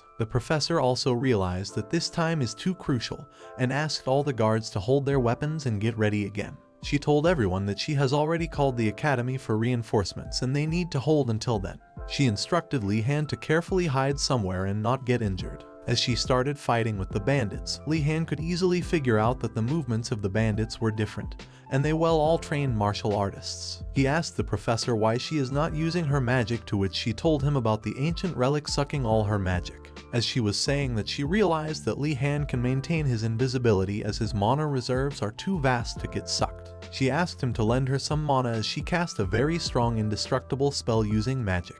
Everyone, including Li-Han and the bandits, were shocked to see such a strong magic. She aimed the spear right toward the ancient relic. As the ancient relic cracked, everyone started getting their magic back. As she used the spell to summon a world, Li-Han realized that her mana is still getting sucked very slowly. The ancient relic was still working even after getting hit by the huge spear. As he was telling the professor that bandits closed the distance between them and were about to attack her, but Li-Han again came to the rescue and saved her. This time the bandits realized that someone is attacking them while hiding. Li-Han was shocked to see their ability to be able to react to an invisible man so quickly, and the person who seemed the most dangerous to him at that point was the leader. He could sense the murderous magic leaking out of him. Li-Han decided to stop the invisibility spell and appeared in front of everyone. The leader wasn't expecting the person who was becoming such an issue to them to be just a kid. While the bandits thought that he will fight with them now, he rushed towards the ancient relic. As soon as he held the relic, he used the robe to hide again. The leader asked the others to group up and attack the troll mage while he will take care of Li-Han. Li-Han used the metal balls he had from the battle class and used them to attack the bandits. Flying the metal balls had a huge toll on him, unlike the classes, as it felt like his brain is burning. He calmed himself down as he remembered that he is still in a dangerous situation. He was just starting to focus back on the balls when he suddenly felt a sharp piercing pain in his head. He overworked his mind to fly the metal balls as his nose started bleeding too. While Li-Han was sure that the reason for the nose bleeding was not insufficient mana, as he has a huge surplus of mana, he was not able to figure out the reason for the bleeding. He diverted his mind again back to surviving the bandit leader who was following him. The ancient relic again got active and started draining everyone. He tried to use the same metal balls, but it didn't work against the leader as he cut them from behind. The leader realized that he can follow the smell of the blood and also alerted the other bandits. Li intentionally cut one of the bandits using a sword that mixed the scent of the blood. One by one he killed all the bandits near him and only the leader was left. The man introduced himself as Garaksky and couldn't stop praising him for his awesome abilities as a mage. He announced to him that he will be taking Li seriously from now on, as he told him that even though Li thinks that he would be able to hide, but he can easily detect Li's breathing. He started using his sword skills and rushed at Li. Li realized that his swordsmanship was much lower than the leader's as he was witnessing his skills. Li tried to defend himself but fell by the force of his sword. While the leader thought that he defeated Li as he pointed his sword at him. He knew that he can't just die such a petty death at the hands of a mere bandit. Li remembered that he can use his aura to coat his sword. As Li already had an overflowing amount of mana in him, he decided to pour all of it in just one attack and diverted all the mana to his sword. Li stroked the leader of the bandits with all his wits. The attack caught him by surprise. He was not able to understand how Li was able to generate such massive power in just one swing of his sword. The leader, who was still lying on the ground, realized that they can't go down like that and he must kill Li. Li, on the other hand, was not able to move at all. He knew that this must be the side effect of using such a huge amount of mana. He started getting a bit worried as he saw that the leader started standing up. He came near him and was about to strike Li with his sword but fall to the ground. He was really glad to survive one of the biggest battles of his life as also fall on the ground when he remembered about Professor Garcia. He was shocked to think that Garcia was able to handle so many soldiers all by herself as she ran to him. She told him that the most reliable reinforcement is on their way as the headmaster himself was coming to the scene.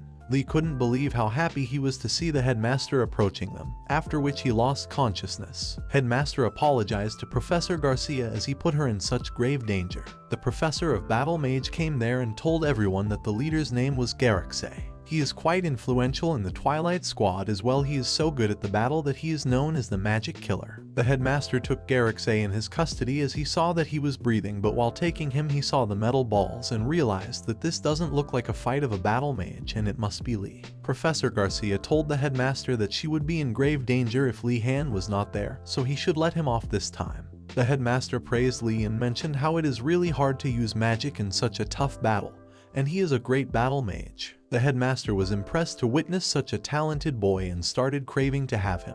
He wanted to do single succession for him, which means giving all his knowledge and everything else to one person. But Garcia interrupted and told him that if he tries that the king will come after him.